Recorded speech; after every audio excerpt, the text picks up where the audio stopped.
Ас банк үзүүлж байна.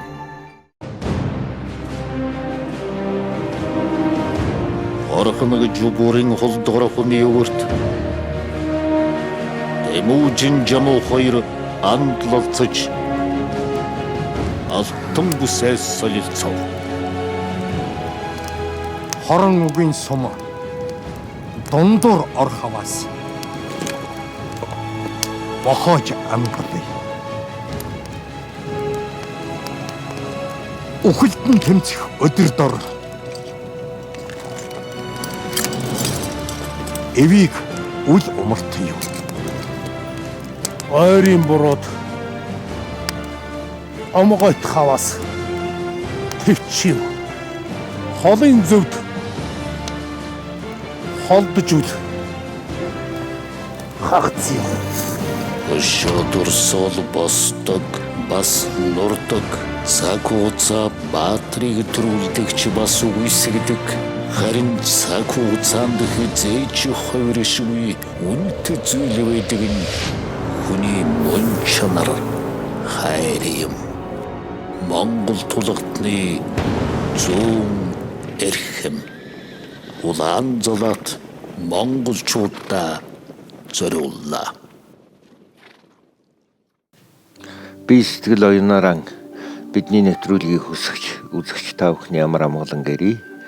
Өнөөдрийн манай нэвтрүүлгийн зочин хойморт Монголын бүтээлч бизнесмен, Монголын олон өрс судын нэгэн зовхон өдөн эрхэн ажил хөдөлмөрөөр гайхуулж яваа нэг сайн хүү манай нэвтрүүлгийн зочин хойморт орж байна. Надад нэг хүндтэй заншил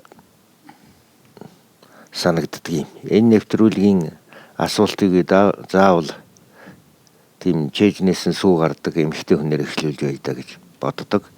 Юуны өмнө нөгөө л сексизм бууруулын маань эхлээд ярьдгийг нэг жаахан татъя юу гэж бодоод ам хагалсан асуулт болгоныг бол ануудаа тохоож байгаа.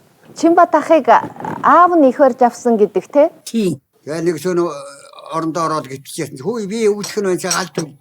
Юу яадаг тийм? Босоод нэг гал төлдөг юм байна. Би одоо хинээр хүүхдээ авахгүй дээ гэж бодоод гараад ирсэн сар удаа одоо айлж хуунт зээлгүй яхад.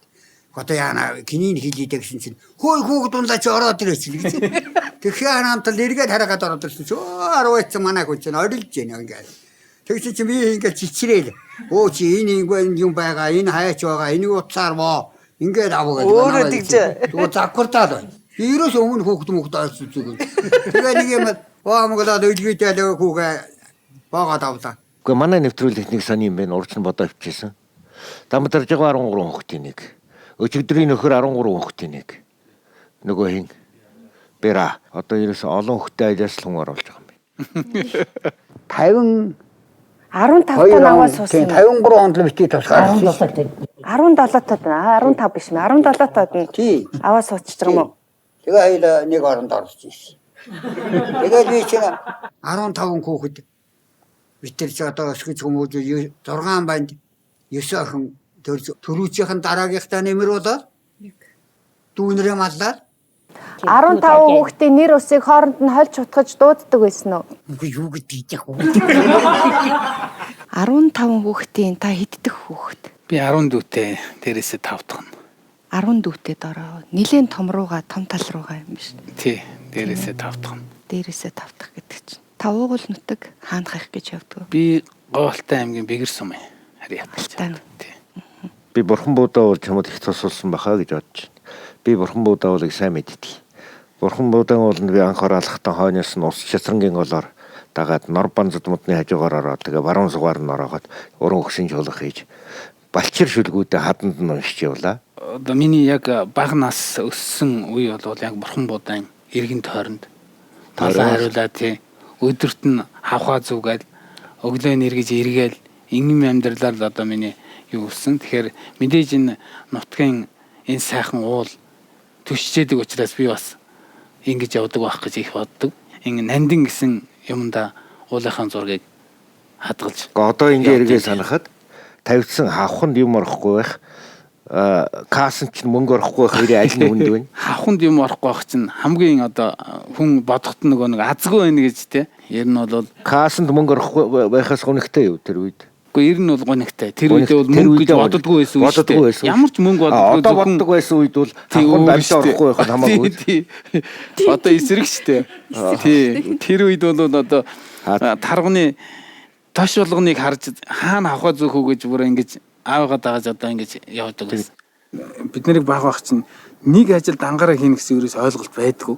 Давхар юм амжуулж явдаг. Тий, өдөр нь өглөө нь хониод угаад хариулаа гарна. Хониод угаа явж байхдаа очиж хавхаа иргэн. Хавхаа ирэхдээ хавхаанд орсон юм а буцааж аваад ороо буцаагаад авчираад ирээл тэрийг хэлдэг тий. Тэгээ тэр нь бол би бол одоо өөрийгөө бас одоо хотлоо хэлэхгүй зүгээр хавхыг бол маш сайн зүйдэг. Хавх зүүх бол бас урлаг тий. Тийм үү? Тийм, тарганд зүүн, чононд зүүн нүх ухцгаа дотор нь төмөр юм тавьж байгаа шүү дээ. Тэгээд дотор нь тэрийг хөх хомоолоор дүүргээ дээрээс нь одоо өөрийнх нь яг тэр өнгөнийх нь хөрсийг авч цацаад тэгэл ерөөсө таргууныхаа даллуураар үсээр ингээл үрээл амарч мэдэгдэхгүй болгоо. Хашир том таргунууд бол гарч ирчээ зарим нь тойрч гарна, зарим нь орохгүй, нүхнээсээ гарахгүй, муу зүдэг багт бол тий нүхнээсээ гарахгүй. Тэгэл ерөөсөө үнэхээр зүүд сурах юм бол нүхнээс таргуу анзаарахгүй гараад гарсанд бол гიშгэл орох хэрэгтэй. Орохдоо эхнийхээ хөлөөр гიშгэж орох хэрэгтэй. Тэгвэл зөв байна. Арийнхаа хөлөөр гიშгэж орох юм бол буруу байна. Бас. Тий.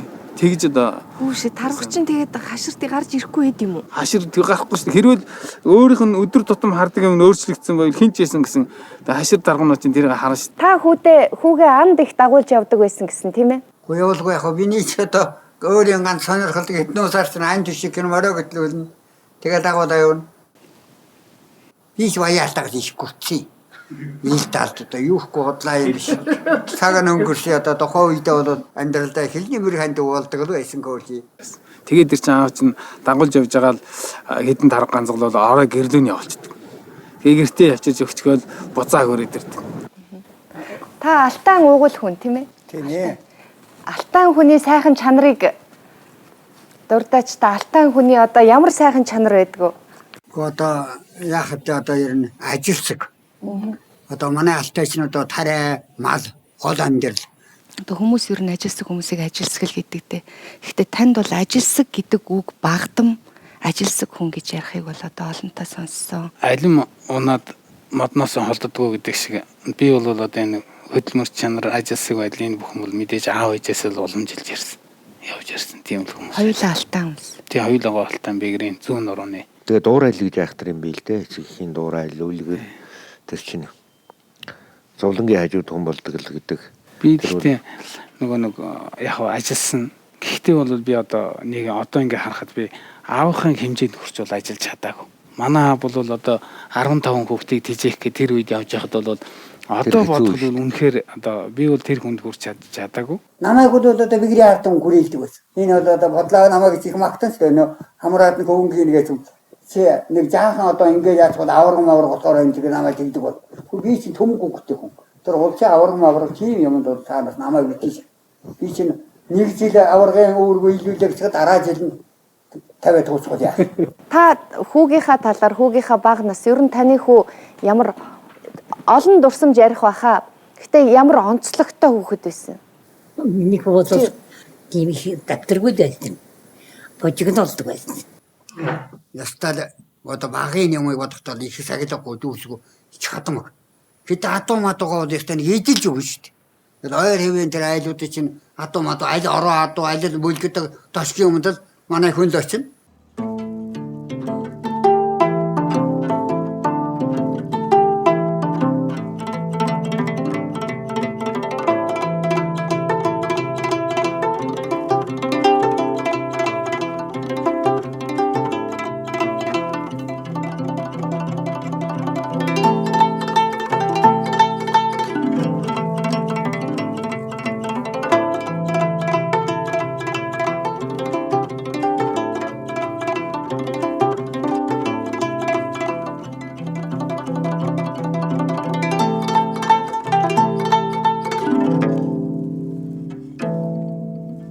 Баг байхдаа бол бас их одоо жоохон тэггүй хүүхдээсэн да. Хөдөлгөөнтэй л гэдэг юм уу те.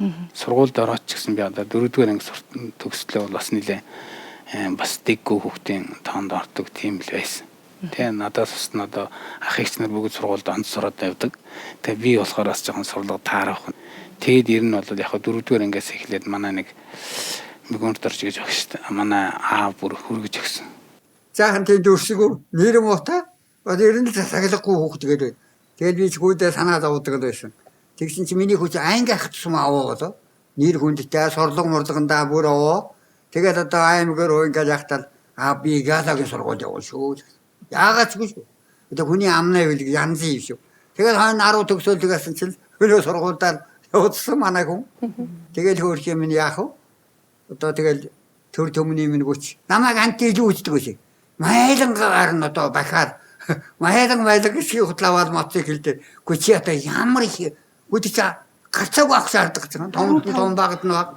Тэгээд би чинь нөгөөдөө чинь мулт гიშгээл майлаг гიშгээл хайцхан бас өөрөө тэрнийг хавар төгөөд ихтер тэгслэн оюун үдэн хатан бас тэгсэн гэрнээсэл тэр үеийн тэгээ одооноос бас юм нь илбэг ус. Олон хүүхдтэй хүн нэг хүүхдтэй сүрхий хайртай байдаг. Өдөөнийх нь одоо бүгдэд нь жигдэх нь. Тэг жигд байлгүй яалаа гэж.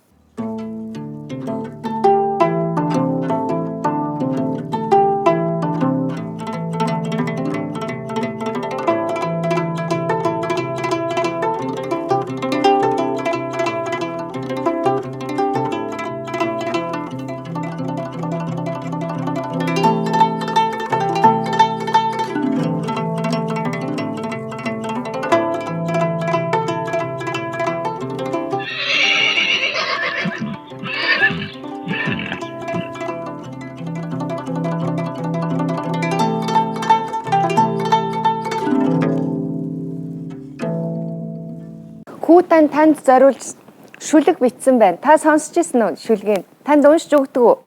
Эрдэн дасгаа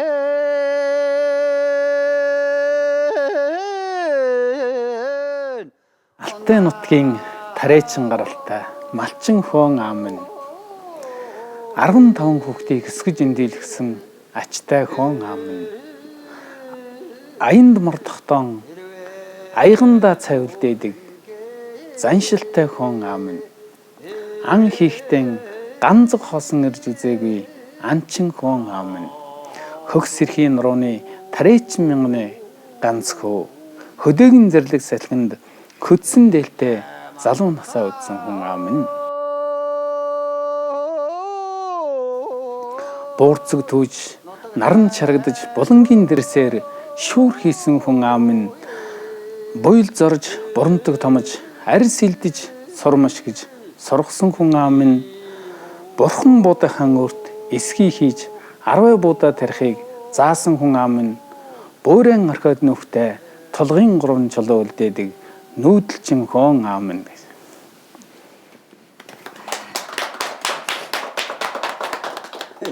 араагүй юм байна. Тийм үү? Хөөрхий гэж юм. Өөр өмнө юм ээ. Та бас танд авьяас байна. Энэ авьяас гэхээс илүү одоо яг хүний сэтгэл зүрхэнд сэтгэлийн үг. Тийм гол нь тэндээ л бидний бага насны тэр юунууд. Тэгээ сэтгэлийн үг бичгээс гадна таач мус их уран уншдаг хүн биш үү бас. Тэгээ ижаавгаа хэрэг хэрэглүүлсэн бай. Ижаав юунд эрхэлдэг. Тэгээ би бол ээж аавдаа болохоор за одоо ээж аваагаа эрхлүүлээ. Тэгээд бүр одоо тим хэмжээнд одоо гавья байгууллага гэж гисэн. Хамгийн одоо том зүйл бол би ээж аваахын сэтгэл санаагаар нь одоо гомдоогоогүй ч гэдэг нь сайн авч явж байгаа. Тийм халууцуулаагүй. Одоо миний хүү одоо сайн ингээд явж аваад сайн байна гэсэн тэр юмараа би одоо өөрөө нэг гавья хийсэн болоо гэж бадтий. Тэртээ тэрэнгүү сайн хүн болж харагдах, муу хүн болж харагдахаас илүү тэднэрт амьд харагдж байх нь л тэднийг эрхлүүлж байгаа. Би ээж авахын бүр насны бүр улаан голон дээр нь тоглодог тоглоом шүү гэдгийг л ойлгож юмар юм билээ л дээ. Би өнөөгийн хүүхдүүдэд тэгж хэлмээр санагдтыг. Та хүүгээ аав ээж таны ачийг хариулж гин гэж боддгоо. Хариулахаар барах хүмүүс. Одоо чи бүр ярьж барагдахаар баг. Тийг хайхмаар энэ муу бэр миний хүү хоёр болоо энэ хоёр болоо. Өстө ярих. Та бэрдээ их хайртай юу? Хайртай байдаг. Бид алууллаа. Хүүгээ гэж. Хүүгээ гэвэл ахаа та хэлдэ? Хүүгээ гэж Окныгаа гүйдэг хүргэнэ. Ер нь бол надад бас одоо тэр эрхэлж тонох үүднээсээ юу гэдэг вэ гэхээр би одоо охиныдоо очиж амьдрах гэдэг байна. Хамгийн одоо отгоо охиныдоо. За. Ер нь бол одоо байгаа байр савн таалагдахгүй байна. Тэгэхгүй бол би ер нь болохоо байлаа гэнэ. Аваад өгцөө очиж амьдрахгүй байх жишээтэй л одоо тий.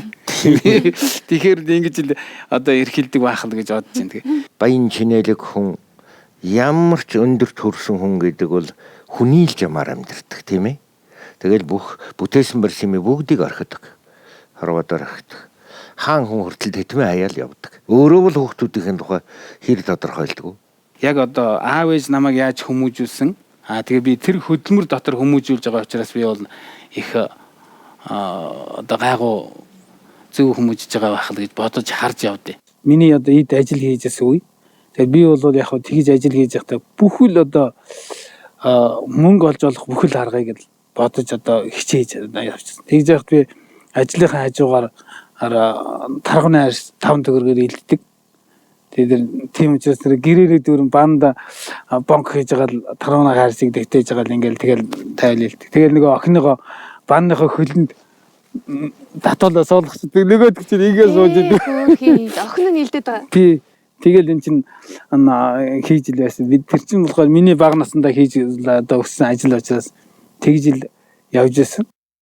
Би одоо аавыгаа нөгөө нэг юм хятадын дээр мууртай юм нэг чихэр 8-нд явал авчирж өгчээс нэг амар сайн сандын. Тэгээд нэг юм цэнхэр үүлтэй эртүү завчирж өгөл надаа.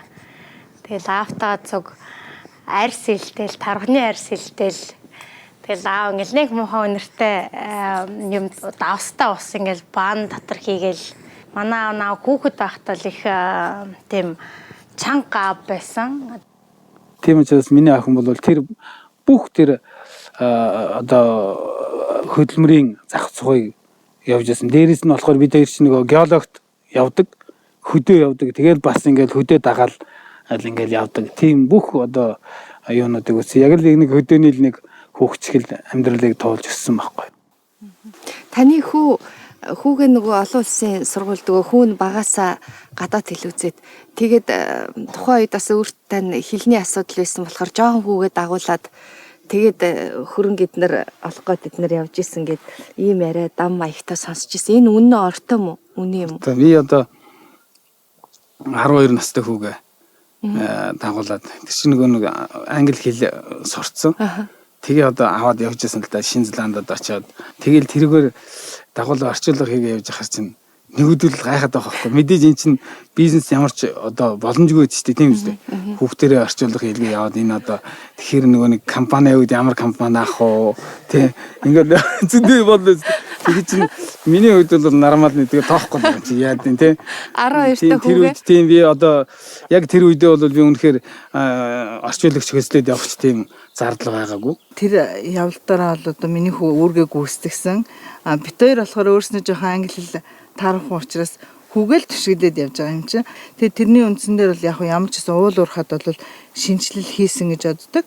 Одоо тэр үедээ те хаягдлгүй ашиглах, дээрэс нь болохоор нөхөн сэргээлтэй ашиглалтынхаа явцад хамт хийдэг тийм технологиг бол одоо Монголд анх удаа нэвтрүүлсэн шүү дээ. Саны те тэр том уул уурхаан тэр шинжилтийг хийхэд хүүтэй 12 настай хүү орчуулгыг хийж байгаа гүр олцсон гэхээр юм их сонин шүү. Энэ японочдын зөв өгөнд байдаг. Ер нь 3 үеэрээ сайн явна гэдэг юм уу. Тэр дундаа одоо мөнгө төгрөгтэй явна гэдэг хэцүү гэсэн нэг тийм хилцүү байдаг юм л та. Тэгээ та бол эцэг эхийнхаа тэр их амьдрах гэж байгаа 10 хэдэн хүүхдэд тижээх гэж байгаа тэр юмыг харж бол та хүн болсон. Тийм ч учраас хөдөлмөрч. За магад таны 2 дахь үе охинтой нь бол харж исэн аав ээжигээ юу хийжсэнийг ухаантай. За 3 дахь үеэс ахуулаад бол бэлэн юмн дээр сургуулийн сайныг сонгож, тэ эдхийн сайныг шилж, явах газраа шилж сонгож, ингээд тэр дархлаа муудтагтай л цаад утгаараа ер нь амьдралын тэр тэмцэх чадвартай нь холбож хэлсэн үг юм болов гэж боддог. Аавда нэг англи найз нь ирчээд за чимбата чи нэг хийж яах гэсэн шүү дээ. Чи яах юм чи хөдөлмөрлөн 2 дахь үе чинь ингээд нэг хадгална 3 дахь үе чинь тэгэл дуусгах шүү дээ. Тэ өрн таран болно шүү дээ гэдэг. Тэгээ аав тэрнийг тэр хүн л ер нь тэрнийг буруу гэж тэр хүний буруу юм хэллээ л гэж харуулах гэж хийж чаддаг байх гэж бодсон. Тэгтээ бидний хувьд бол бас үнэхээр санаа зовх юм нэг байхгүй. Одоо бид нар миний хувьд бол одоо манай хүүхдүүд байнга ярьдаг. Яаж хүүхдүүдээ зөв хүмүүжүүлэх үү те? Яаж одоо ингээд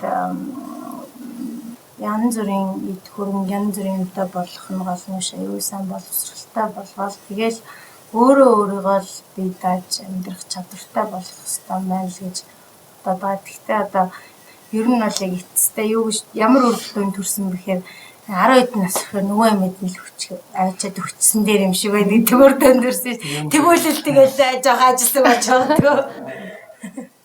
Хэрвээ хүүхдээ буруу хүмүүжүүлэх юм бол 3 үеч үзэхгүй шүү дээ. Энд чинь өөрсдөө ч дуусгаж байгаа юм зөндөө байна шүү дээ. Эцэг ихэн л хамгийн анхны суур хүмүүжлийг зөв олгоод байх юм бол ерөөсөө энэ асуудал бол тэгэж яригдаад байх асуудал биш байхгүй. Суур хүмүүжлийн нэг зөв тавьж өгөх хэрэгтэй. Юм сурч юм хөрөнгөтэй болохтой биш. Зөв үзэл бодолтой зөв хүмүүжлтэй хүн болгож гаргаж өгөх нь л одоо хамгийн чухал. Энэ дээр бол би яг зүгээр гадны манай нэг найз шинзлэн залуу байхгүй. Нэг хүүхэд нь юугаа дээд сургуулиуд төгсөж байгаа. Тэгэхээр тэр хүүхдээ дээд сургууль төгссөний бэлэг гэж одоо Монгол улсад ирээд Монголын дорнодын хилээс гоёлтын одоо цаад хэл хүртэл Монгол улсын нутаг дээгүүр ингээд шулуун шугам татж байгаа. Тэрний дагуу хамтдаа мотоциклтэй явж байгаа байхгүй. 17 хоног нэг ч одоо юугүйгээр тасралтгүйгээр ингээд мотоциклээр явж байгаа. Тэгэхээр хүүтэйгээ хамт. Тэгэхээр энэ хооронд халуун, хүүтэн, хоолтой, хоолгүй те газар мэдэхгүй те энэ бүх юмыг яг одоо туулж тэгээд тэр хил дээр очиод эргэж боцож ярьж байгаа байхгүй. Тэгэхээр энэ бол монголчуудын хувьд бол юу гэж яах гэхээр хүүхдтэй тэр одоо энэ тансаг байр сав гэхээс илүү одоо хамгийн том авах юм би тэндээс юу гэж яах гэхээр тэр хүүхдэд өмнө нь хизээч байгаагүй ирээдүйд дандаа дурсагдж явах тэр хатуужлыг суулгаж өгч байгаа байхгүй. Тийм хатуужл үзсэн хүүхэд одоо дараачийн юм тохиолдоход даваад гарах. Ер нь үр хүүхэд үргэлжил гэдэг чинь бол сансны давтамж биш гэж байгаа ш. Бодсны давтамж л байх хэвээр. Сансан чинээнд хүртэл тэгж өсөж өндийдэг. Эцгийнхээ санааны илтгэл, эхийнхээ санааны туйлд хүртэл ингэж яадаг бол ховорхон тохиолдол л доо. Та 5 салаа боо өгчөө хүүдээ. Аяа болохгүй л өгдөг л байсан бол би нэг хүүхдээ нэг татыг боддог. Том болохгүй бол гэж ээж нь бол хүүхдээ цэнхэн бас та хүүгээ загнадгүй. Загнах юм загнахгүй юм магтах юм магтана. Загнах юм гарахгүй. Хүү ажиадсан юм даа хүүхдээ.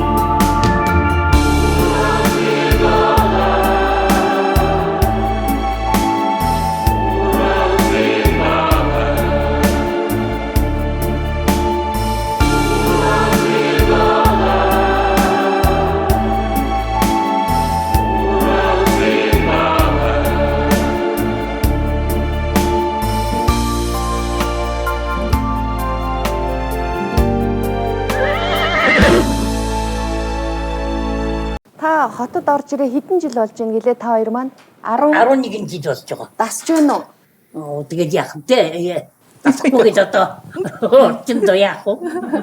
Хөтөд галтаж явах юм. За. Тийм бүр идик аттаа би татахгүйгээр.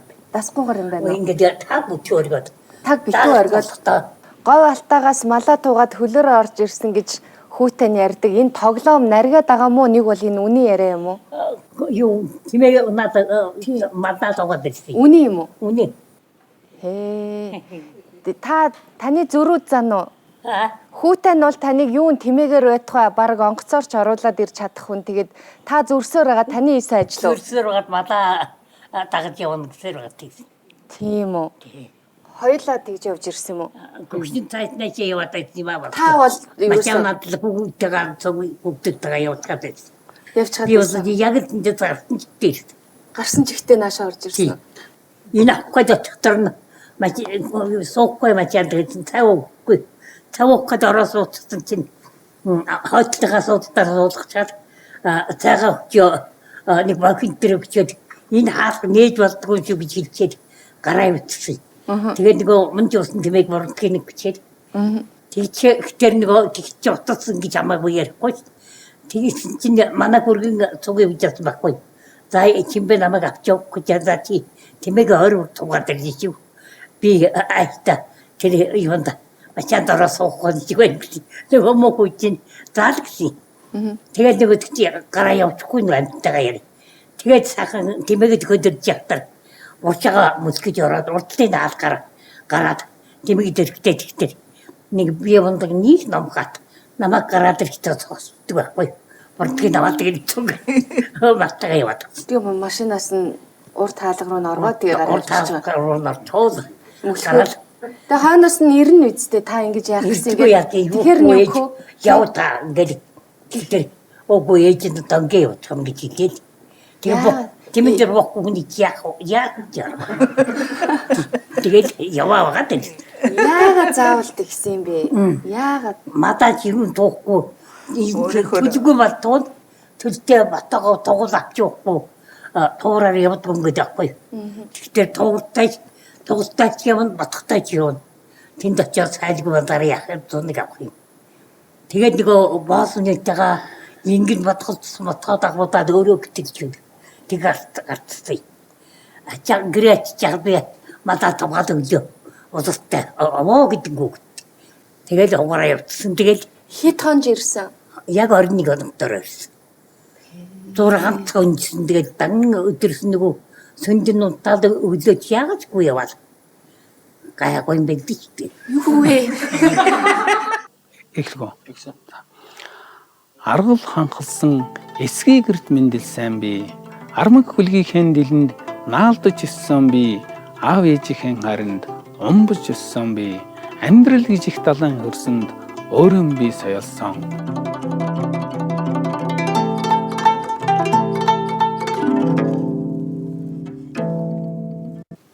Анх та хэдэн онд хот орж иржээ? Хэдүүр анги та хэдэн настай байх та? Анх өдөөс 10 дугаар ангид төгсөөл говьлтай бигрээс нэг зээл 130 таар нэг аав минь нэг модон хайрцаг хийж гисэн. Ээж дотор нь өдөө хувцс хийж игэл тэгэл бас жоохон эдгэм хийж игэл тэгэл одоо 10 дугаар ангид төгсөөл энд политехникийн дэд сургуульд орохоор л иржсэн да. Тэгж л одоо Улаанбаатарт анх орж ирсэн. Геологийн ангид. Тий. Үе үед бас таны амьдралд нөлөө үзүүлсэн тийм ээ одоо таныг сэрхэд тань урагшлагтан тусалж исэн олон сайхан хүмүүс байдгийн билээ. Тэрэн дотор бас гүр аргач байгаа гээл та олон улсын геологи экспедицид ажиллаж агаад тэндээсээ би анх нь 2 жил ажиллаад байраар шагнуулсан. Дараа нь бол энэ 91 онд Францад энэ тандан судалгааны чиглэлээр сургуульд явхад бас одоо тэндээс тэр хүний юугаар бол Францадтай холбоо тогтоосон байсан учраас би сургууль тэр нэг жилийн сургуульд явжсэн. Тэгэхээр энэ бол одоо бас миний амьдралын бас нэг том алхам нээж өгсөн. Тийм хүн. Ер нь хүний тусыг санаж явах хүнийг урагшлахад их нөлөөлдөг зүйл юм шиг байгаамаа. Намайг нэг ингэсэн шүү хөөе. Би одоо сая санаандгүй гар дэвш гараад тавьчлаа. Лавсрангуй ингээд нэвтрүүлэгт орохдогоон зэрэг өөрийнхөө сайн гэсэн хүн дээр гараа тавиад сүрхий яриад муу гэсэн хүнтэйгээ буруу ард суучаад байдаг гэж намайг шүүмжилсэн. Тэгээ одоо явандаа бол мөнгөтэй хүн дээр бол гараа тавиад байдаг. Мөнгө хүн дээр бол хөлөө тавьчихдаг гэж хэлэх гээд байгаа. Тэг ийм юмнаас бол би сайн ингээд энийг битээ хасаасаа гэж бодож байна. Би нинooгүй сайхан ярих хэрэгтэй гэж. Би чамтай бол бүр нинooгүй ярих гэж бодсон юм. Хэр залууданд дурлаж хэр эрт гэрлэв. 10 дугаар ангид төгсөөл одоо 1-р курстэй ирэл их нартайгаа танилцал тэгэл гэрэлсэн дээ. За. Тэгээд одоо их нэрч айл нутг юм. Ер нь бол Улаанбаатарын дунд говийн холдоос гаралтай. Монголд Улаанбаатарын хүн гэж өөр байх. Надад бол ирэхэд Улаанбаатарын хүн танилцсан юм чинь. Гоё харагдсан. Би бол өмнө хэлжсэн шүү дээ жоохон дэггүй байсан гэдэг. Тэгэхээр манай аав надад ингэж хэлдэгс. Миний хүү жоохон сахилгагүй байна. Тэгэхээр нэг чи жоохон сайн сэтгэлтэй юм ноён нуруутай хүн олж аваарай гэдэг. Чи өтрөө хөвж яг адилхан юм. Их зүггүй хөвгтийг эхнэрээр өдөрлөдөг гэж. Манай аав ээж хоёр намайг ээлтгэл хийх шаардж ирсэн. Говийн хөхнүүдийг би хүн чанараар мундаг гэж. Хангай хөхнүүд чинь яад юм дэ модоод агаад ганхаад байдаг юм уу? Юугаа дуурайцсан байдгийг нэг л болж өгдөггүй. Над бол говийн л бор хөхнүүд. Тэд нэг их хөөрхөн инээн.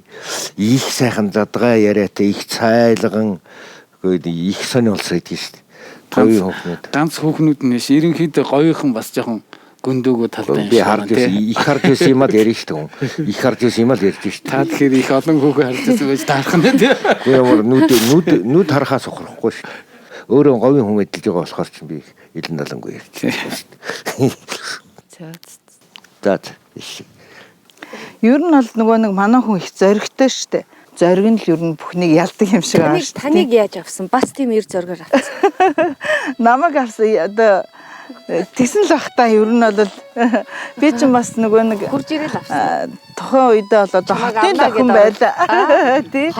Тий Улаанбаатар хотын охин шүү дээ. Тэгээд одоо гоолтоогоос ирсэн юм бор хүүтэл ингээд суусан байхыг бодоход тий. Тэгсэн байхыг бодоход бас л зориг одоо зориг тавьсан байгаа тий.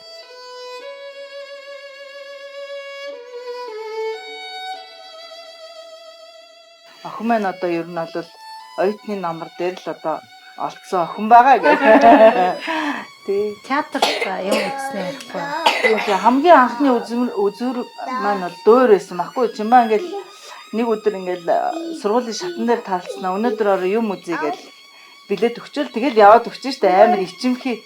Тэгээд нөгөө билет ингээл үзсэн чинь Травета дөөр үзэж байгаа байхгүй. Тэгсэн нөгөө хоёулаасаа тэрийг бас нэг оошож үзэхгүй байгаа юм чи айгүй өчгөр ингээд авчирсан хармаанд ийцээ. Тэгээд тэрнийг ингээд жоохон байж байгаа л гаргаж өгöd байгаа юм чи.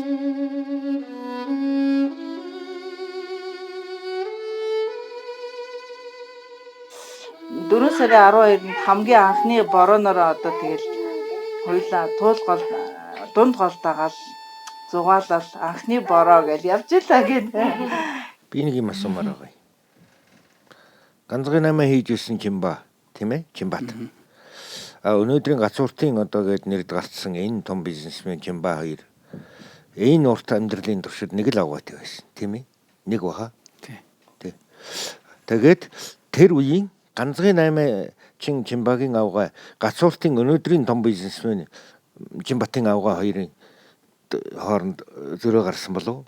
Манай гэр бүлийн хүн бол үнэхээр одоо ноён нуртай. Энэ сайхан хүн. Энэ амьдралын уртад те оюутан байхасаа эхлээд энэ бизнес тэгээ энэ одоо ганцга энэ бүх шатанд чинь бид хоёулаа хамтдаа зүтгэж ижил юм. Тэр үед өчөөхөн цограагүй тэр чин сэтгэл нөгөө нэг сайн явж байгаа хүний ардд нэг сайн тулах эмэгтэй хүн байдаг гэсэн тэр бол би яг үнэн үг гэж боддог. Чимаа манай дээрэл ингээд нөгөө нэг ер нь бол дайлын өргөн болохгүй ирж очдөг болсон байсан байхгүй. Тэгсэн чинь нэг удаа болохоор ерөөсөө л амьдралдаа манай эмээг байхад ер нь бол нэг л удаа гурил зурч нэг л удаа мод хагалж өгсөн байх гэж би бодоод байгаа. Гэхдээ манай эмээ өнгөртлөө л ерөөсөө манай Чимаагийн тэрийг л ярьдаг байсан. Яасан гэхээр ямар ч хуурай гурил өгөхгүйгээр гурил ирдэг. Тэгээд гомн шиг нарийнх нь гиссэн гинэ. Нөгөө нэг юм нь болохоор мод хагалж өгсөн байхгүй. Тэгсэн чинь мод хагалж өгөхдөө ерөөсөө бүр шүдэнсний мод шиг гэж ярьж байгаа байхгүй. Жиргэж өгсөн. Тэгээд л одоо манай нөхөр бол манай эмээгийн одоо үнэхээр л одоо нөгөө нэг одоо хайртай хүргэн. Одоо тэгээд манай аавын аав бол одоо ийм ололоо болсон байна. Уг нь бол хоёр хүүхэдтэй. Тэгээд одоо бүр ингээд өнөр өтгөн болоод 11 үлээ одоо болчиход байгаа. Тэг. 11 үлээ 10 билүү? Ээж нь андуураад байна уу? Чи тоолдоо. 1 2 3 4 5 6 7 8 9 10 Хитэн 11 үлээ те.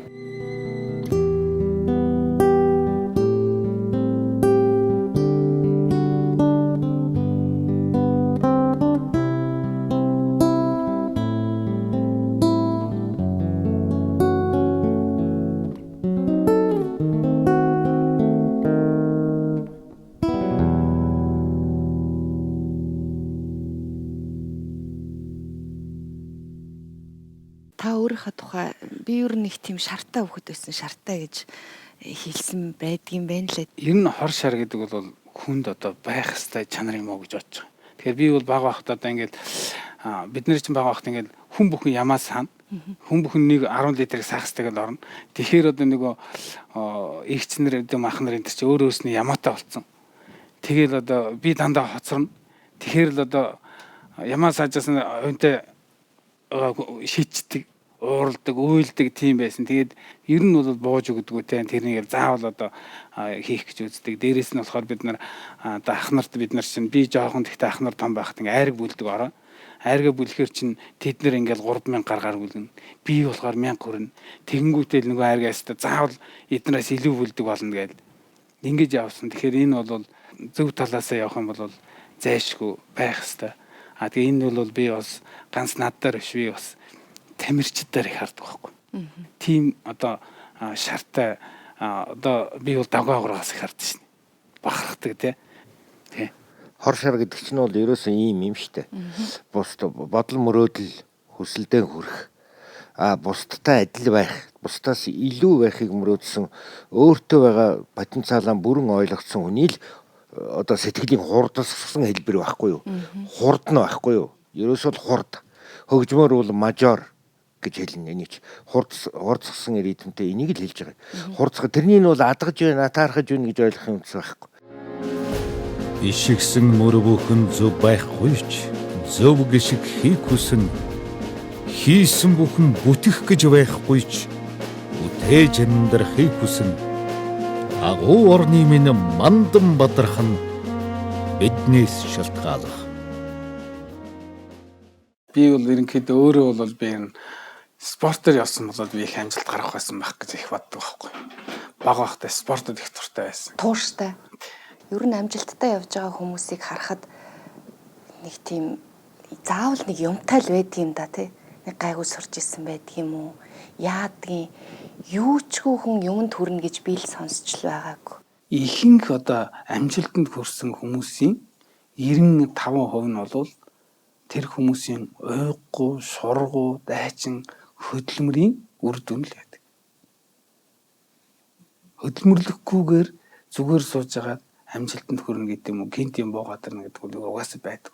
Ялангуяа ганцхан 8 хийж яхад бол тэр амь нас бол ерөөсөө бодогддог байсан шүү дээ. Яаж одоо энэ мөнгө олох уу гэдэг л бодол тэр үед лээс толгоонд байсан. Тэгэл ухаан жалаг бол явдаг гэсэн бид нэрээс. Аль ч улсын энэ чинь ганц Монголын нутагтаар ороод ирэхэд карманы улгаач нар тосч аавна. Хятадын нутагтаар янз бүрийн дээрмдүүл Оросд бас янз бүрийн дээрм заллин хийгдэн гэл ерөөсөө зүгээр ингээд ганцхан 8-ыг сайхан ингээд мөнгө олоод яваад байна гэж байдаг байсан шүү дээ.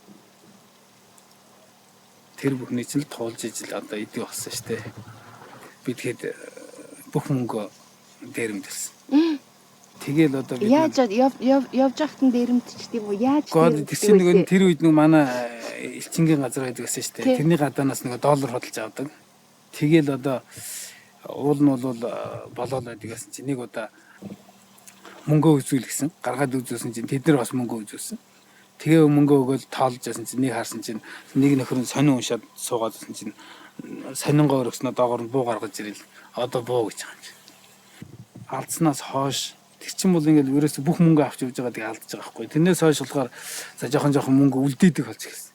Ингээд бүгдийг нь алдчих юм бол тэгээ сүүлд юу ч хүнийгээ дээр ирэх юм байна гэл. Тэгээд одоо явалт болгоноосоо тодорхой мөнгө үлдээгээл хоримтлол үүсгээл ингэж яваад анх бүгдийг нь хуу хамаал аваа. Тийм тэгээд тэрийг л нэг дахин хэд дахин 12 дахин өсгөнө гэл ингээл дайраад байдгээс. Тухайн цаг үе бол бас яалтчгүй хүний хувь тавиланд нөлөөлж идэг. Цаг үе бас хүний тавилан бүтээдэг гэж бараг хэлж болно гэж. Би та нарын үеийнхнийг их азтай юм гэж боддгийг. Жишээлбэл таны амьдралыг яхад бараг вагоны амьдралтай шахуу ингээл нэг өртөн дээр хоол идчихэл хэдэн улс тамнаа явна гэдэг. Нөгөө талдаа бас олон хүмүүс өмч хувьчлалтж хамрагдсан байдаг. Тэгээ энэ цаг үеийн тухайд та ер нь цаг үеэ бол та өөрийгөө онож төрсөн азтай гэж боддгоо. Одоо миний үеийнхэн бол энэ цаг үедээ бол энэ цаг үедэд бас их баярлах хэрэгтэй. Бүх хүндтэй адилхан боломж гарсан байхгүй юу? Зах зээл гэдэг. Тэгэхээр тэр үед ямар хүмүүс байсан бэ гэхээр нэг хэсэг нь боловсрол мэдлэгтэй хүмүүс өөртөө ашигтайгаар ашиглаж чадсан. Нэг хэсэг нь бол ерөөсө цоо шинээс 0-с эхэлсэн. Та нөгөө баруун шатсан гэдэг хэллэгээр нь хэлчихвэл одоо ойлголцоход хурдан болов тий. Өчтөгчнөө шатаад тэгээд ихэнх нь бол болиё гэж бодсон л доо. Манай аав хүртэл хөрх эрдэм шинжилгээний эрдэмтэн хүн амьдралын эрхэнд юм зөөхгөл тэг болсон шүү дээ. 1 2 яагаад. Тэгээд та чинь одоо тэгж шатаа тэгж хураалгаад өчнөө юм аа ингээд тэр нэг болохгүй, няцхгүй, цоцохгүй байсан юм нь юу вэ? Юу байсан? Надад одоо жишээ би өөрөө Улаанбаатар төсөө төрөөд аав ээж Улаанбаатарт байсан бол за боллоо өөр юм хайгаа ингээ яваад өгсөн баг. Надад бол буцагцсан байхгүйсэн. Би өөрөө л одоо босож чадахгүй бол одоо аав ээж хөдөө малчин. За миний хүү ингээд нэг хайрцагаагаа яваас одоо өөрийгөө болоорой гэсэн. Дээрээс нь бол яг миний багын тэр ахын амьдрал бол аягүй чухал нөлөөс. Яг л надад бол тэр шатаж унж байгаа бол тийм их хүндрэлтэй те тухай ерөөсөө санагч байгаагүй. Энэ бол байх л ёстой. Яг л би хөдөө хээр явж байхдаа цасан шуурга бороо орлоо ганцаараа малаа хариулъя гэж. Зөндөл тийм тохиолдсон шүү. Тэгэхээр тэнд би одоо яах вэ гэдэг асуудлыг өөрөө шийдчихсэн учраас одоо хичнээн хүүхдтэй байхдаа тэгээ шийдээ тийм юм зовлон үзсэн учраас надад бол бизнес дээр ирээ те тэр нэг одоо яах бол асуудал биш байсан. Ахыгоос тогтсон тэр төвчээр хатуужил авсан одоо зориг төвчээр энэ юм бол надад гол нь бол нөлөөсөн. Таны намтрыг ер нь ингээд танилцж яхад күртэг мөртэг за тэгэл олон төрлийн юм зараал явж исэн. Нөх хуг нуг өснө гэдэг шиг тэр 8 юу байсан? Таны ээжсэн 8-нууд донд. Гэхдээ ерөөсөө хоошоо очиод 10 20 нугардаг 8 гэж бараг байгаагүй дээ тэр үед. Юу ч л зарж исэн. Юу ч байсан. Ямар азтай юм бэ? Тэр ч одоо явал богоны цонхоор 15 минутанд л одоо нэг гараараа өгөөл нэг гараараа мөнгө аршин шидэл артлаас нэг нь авч игэл ингээд зогсоолгоно 15 минут зараал тэгэл дараагийнхтаа начилдэг Москвад уухта зүгээр мөнгөө кармалал тэгэл яаж тэрийг алдчихгүй хідэн ногоо авах уу гэд буудаг л тийм л одоо гоё үе байлаа шүү дээ. Хэдийгээр эрсдэлтэй ч гэсэн тэр бол бас алтан үе байжээ те. Тэгэлгүй яг тийм их ирэх болов. Тэгээд бодоод 40% хүүтэй зээл авчихад тэрийг хийгээд цаана ашиг хийгээд явна гэдэг бол одоо үнэхээр 40% хүүтэй зээл чинь манахаас тийм дотоодоос 40% хүүтэй зээл авчихад тэгээд тэнд очиод хэд тэгэхэд нуглаа тэгээд ашигтай яваад гэдэг тийм л үе байсан. Моциклоос зарж исэн тий. Японоос. Тэр чинь би одоо хийгээгүй юм байхгүй. Моциклийн намыг хийжсэн. Тэр чинь эхлээд бол яасан бэ гэхээр би хойд солонгосуудтай бас их холбоотой. Тэгээ хойд солонгост би Япон хоёрын донд 8 хийхээр болоод тэгээд хойд солонгосоос одоо загас аваад тэдний батлан хамгаалахын яамныхантай нь бол загас аваад тэгээд Япон руу загас гаргахаар тэгээ энэ яг жоохон тийм одоо одоогоор ярих юм бол тийм бас хууль бустай юм юм да тийм тэгээ яг тэр нь бол хичнээн улсууд орн муу байсан ч гэсэн ард иргэд нь хоорондоо холбоо тогтоосон хийх гэж байгаа 8 байхгүй юу. Хулгаагаар далайд хоорондоо нэг хийдэг. Ганцхан хойд солонгосчууд нь нөгөө хөрөнгөний чадвар муутай учраас хөлдөөгчтэй онгоц байхгүй. Загсын амьдаар нь авахгүй байдаг аваад очихоор хүүлчихэд очив. Тэгээд надыг авч яваад үзүүлээ. Тэгээд би Японоос хөргөчтэй онгоц одолж авах орлоо. Тэгээд тэр хөргөчтэй онгоцоо одолж авахар болоод бүх юмаа тохироод тэгээд онгоцныхоо урьдчилгааг төлөө. Тэгээд эхлэх гээд ингээд ястаа жинкнээс Монголын далбаатай онгоцыг явуулах нь гэж бодож байсан чинь Япончууд виз гаргаагүй. Өмнө би одоо 20 гаруй удаа Япон явсан байсан. Гэхдээ миний виза гаргаагүй. Тэгээд мэдсэн байгаа байхгүй. Айгуу сайн ажилласан байгаа. Хамаг юм хураалгачаал гэртээ яваад ороод ирнэ. Таны хань юу гэж та хандаа юу гэж хэлэх вэ? Хантан танд юу гэж хэлэх вэ? Яадын дараа нь ойлоо босно гэдэг юм уу? Үгүй яах вэ? Гэхдээ одоо тэр юм чи би тэгж бүгдийг ярихгүй шүү дээ. Өөрөө. Тийм, тэрийг бол яриад авах шаардлага байхгүй. Тэгэхээр одоо за жоохон таарахгүй явж ирлээ. Одоо дахиад явнаа. Тэгдэг л асуудал. Хамгийн тэнэг хүн л зовлондоо хань татдаг байхгүй юу? Сэтгэл санааны хавнсан юмыг хүнтэй авах гэдэг хамгийн тэнэг хүн бол. Тийм учраас хүний хань гэдэг бол ноён нуруутай байхын тулд аливаа нэг ханиасаа нуух юм байна. Нөгөөдхийг зоохгүй юмсан гэж бодох юм байна, тийм ээ нөө. Тэгээ эдний хань бол одоо тэрнийг бол бүрэн ойлгох юм. Та геолог уулуурхайн сургууль гэхээс өмнө нөө фото сургуульд явчих юмсан гэж бодож байна. Та одоо фото авах дуртай хэвээрээ юу? Тий, одоо бол ер нь бол зургийн аппаратнаас салж явна гэж ерөөсөө байхгүй шүү дээ. Байнгын. Тэгэл хаа очсон газараа зураг авах болохоор гэргийгээ нэг зогсоодгооч гэдэг гэж байгаа. Таны гэргээ ер нь тантай энэ хол замд, урт замд энэ хүнд салбаруудад ер нь хамтал. Гэхдээ ер нь бол мэдээж одоо бас магтахгүй байх арга байхгүй. Тэ? Гол одоо амьдралын төшиг тулгуур ажлын хувьд ч гэсэн ийм одоо ард талыг дааж авч явж байгаа ийм юм. Мэдээж бид ийм хамтаж ингэж хамтарч ингэж одоо нэг зүгт зүтгэсэн учраас амжилт бас их нөлөөсөн. Тэгээ бид нэр хажуугаар нь ямар ч байсан гэсэн би одоо тогтмол бид гадагшаа их олон явдаг. Аялал одоо тийм цаг гаргадаг гэсэн. Цаг гаргаж жилд одоо бид нар ямар ч байсан гэсэн жилд нэгээс 2 удаа тогтмол явдаг. Гэхдээ энэ чинь зүгээр зугаалаад ингэдэг тийм биш. Заавал ажил аялал хоёлоо давхардуулдаг. Тэгээд тэгэхгүйгээр одоо дангаар тэгээд явна гэдэг. Асуух гэж байхгүй аялдаг гэхэр нь тэгээ тэндээ харин бизнесээ ярихгүй байх гэсэн заавал давхцуулдаг гэд таваараа хариулчлаа. Заавал давхардуулж явна шүү дээ. Тэгэхгүйгээр одоо юм явна. Зүгээр явна гэж байхгүй. Надад нэг хөөрхөн яриа бүр ингээд хөндөж асуумар санагдаад тийм цэцгийг охинтой нь бол энэ сайхан амьд цэцгүүдээр энэ сайхан газрыг чимэх дуртай гэж байгаа.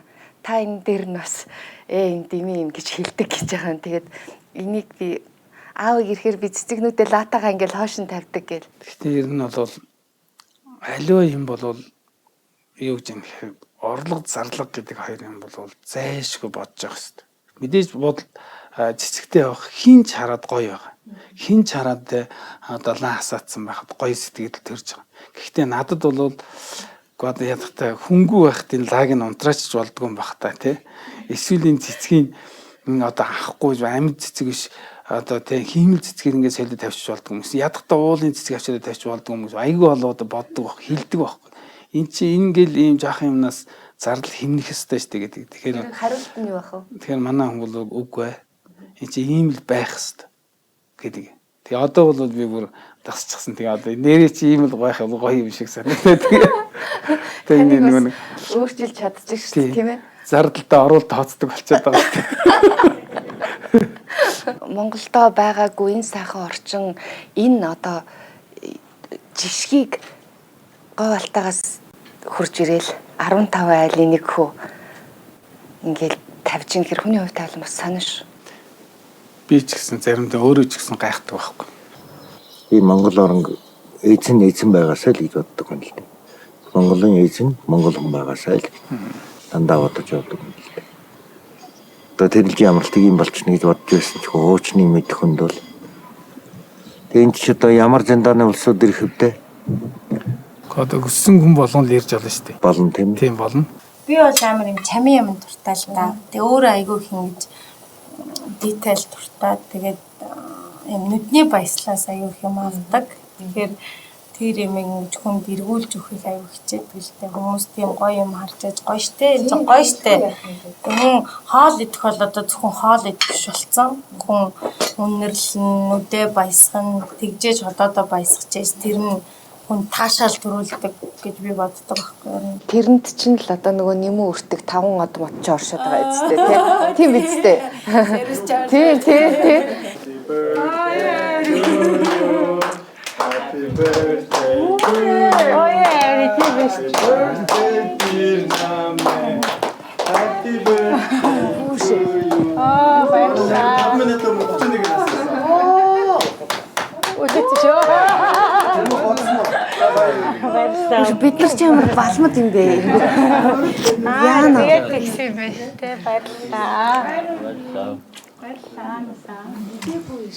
Харин би мэдээгүй наавын зүгээр. Тэг өнөөдөр яг ингээд одоо аавынх нь нэвтрүүлгийг те бид нар энэ уран бүтээлээ хийж хахад номингийн маань төрсөн өдөр давхцж чинь хүмүүс бол тийм байлгүй дээ гэж байх л да. Тийм. Гэхдээ үнэхээр юм болчлоо да бид нар хурж ирлээ. Төрсөн өдрийн баярын мэнд хүргье. Мөн та хоёртай ийм сайхан охинтой болсон өдрийн мэнд хүргье. Хоёуланд наавч баярлалаа. Тэндээ баярлалаа. Яасан бүр гэр бүлийнх нь их чухал өдөр бүгдээрээ уулзчихлаа шүү дээ.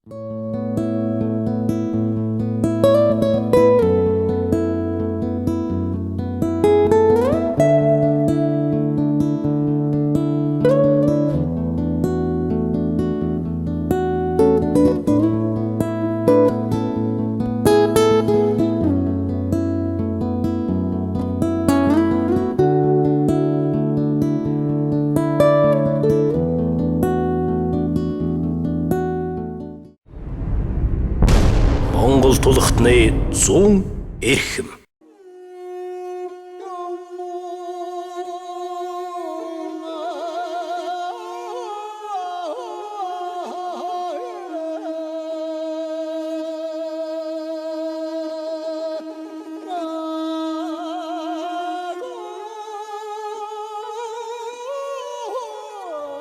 шанагхан сүү тоо цагсүлдэг шиг халуун сэтгэлийн дэмэхийн хайр мэт бидний амьдралыг гээгүүлнэ. Монгол бахархлыг дэмжигч Хас банк. Тэнгэрийн ивэл газрын шимээр тэмүүлж ургасан шарамж. Гагцхүү эрүүлийн төлөө заяасан гарын үзүүрийн шар доктор Жимс Эрдэнэ.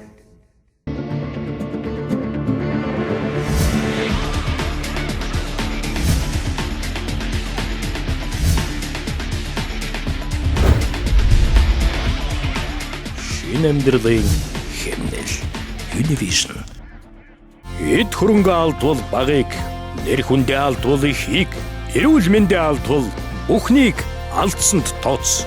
Эрүүл мэндээ хайрлан хамгаалцгаая. Эрүүл мэндэд чанарыг Bank Farm. Итали Монголын архитекторуудын хамтын бүтээл Романа Residence. Та бидний мөрөөдлийн орон сууц захиалга авч эхэллээ.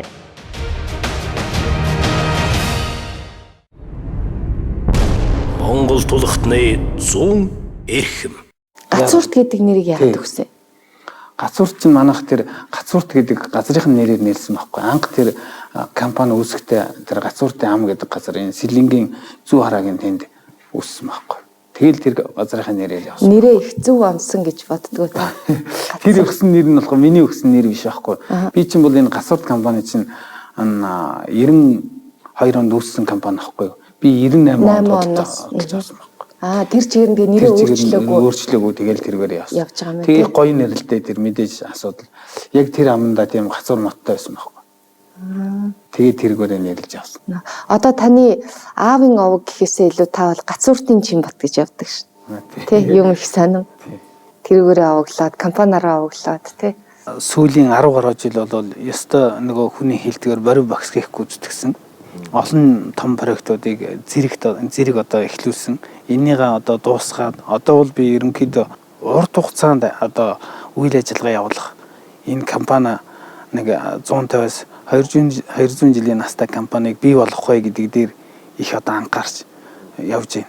Ер нь бол ойрын үед бол болж игэл энэ хүмүүсийн монголчуудын энэ хүнсний аюулгүй байдал талдаар л нэг жоох юм хийчих үнэхээр хэрэгтэй байна гэж бодоод байна.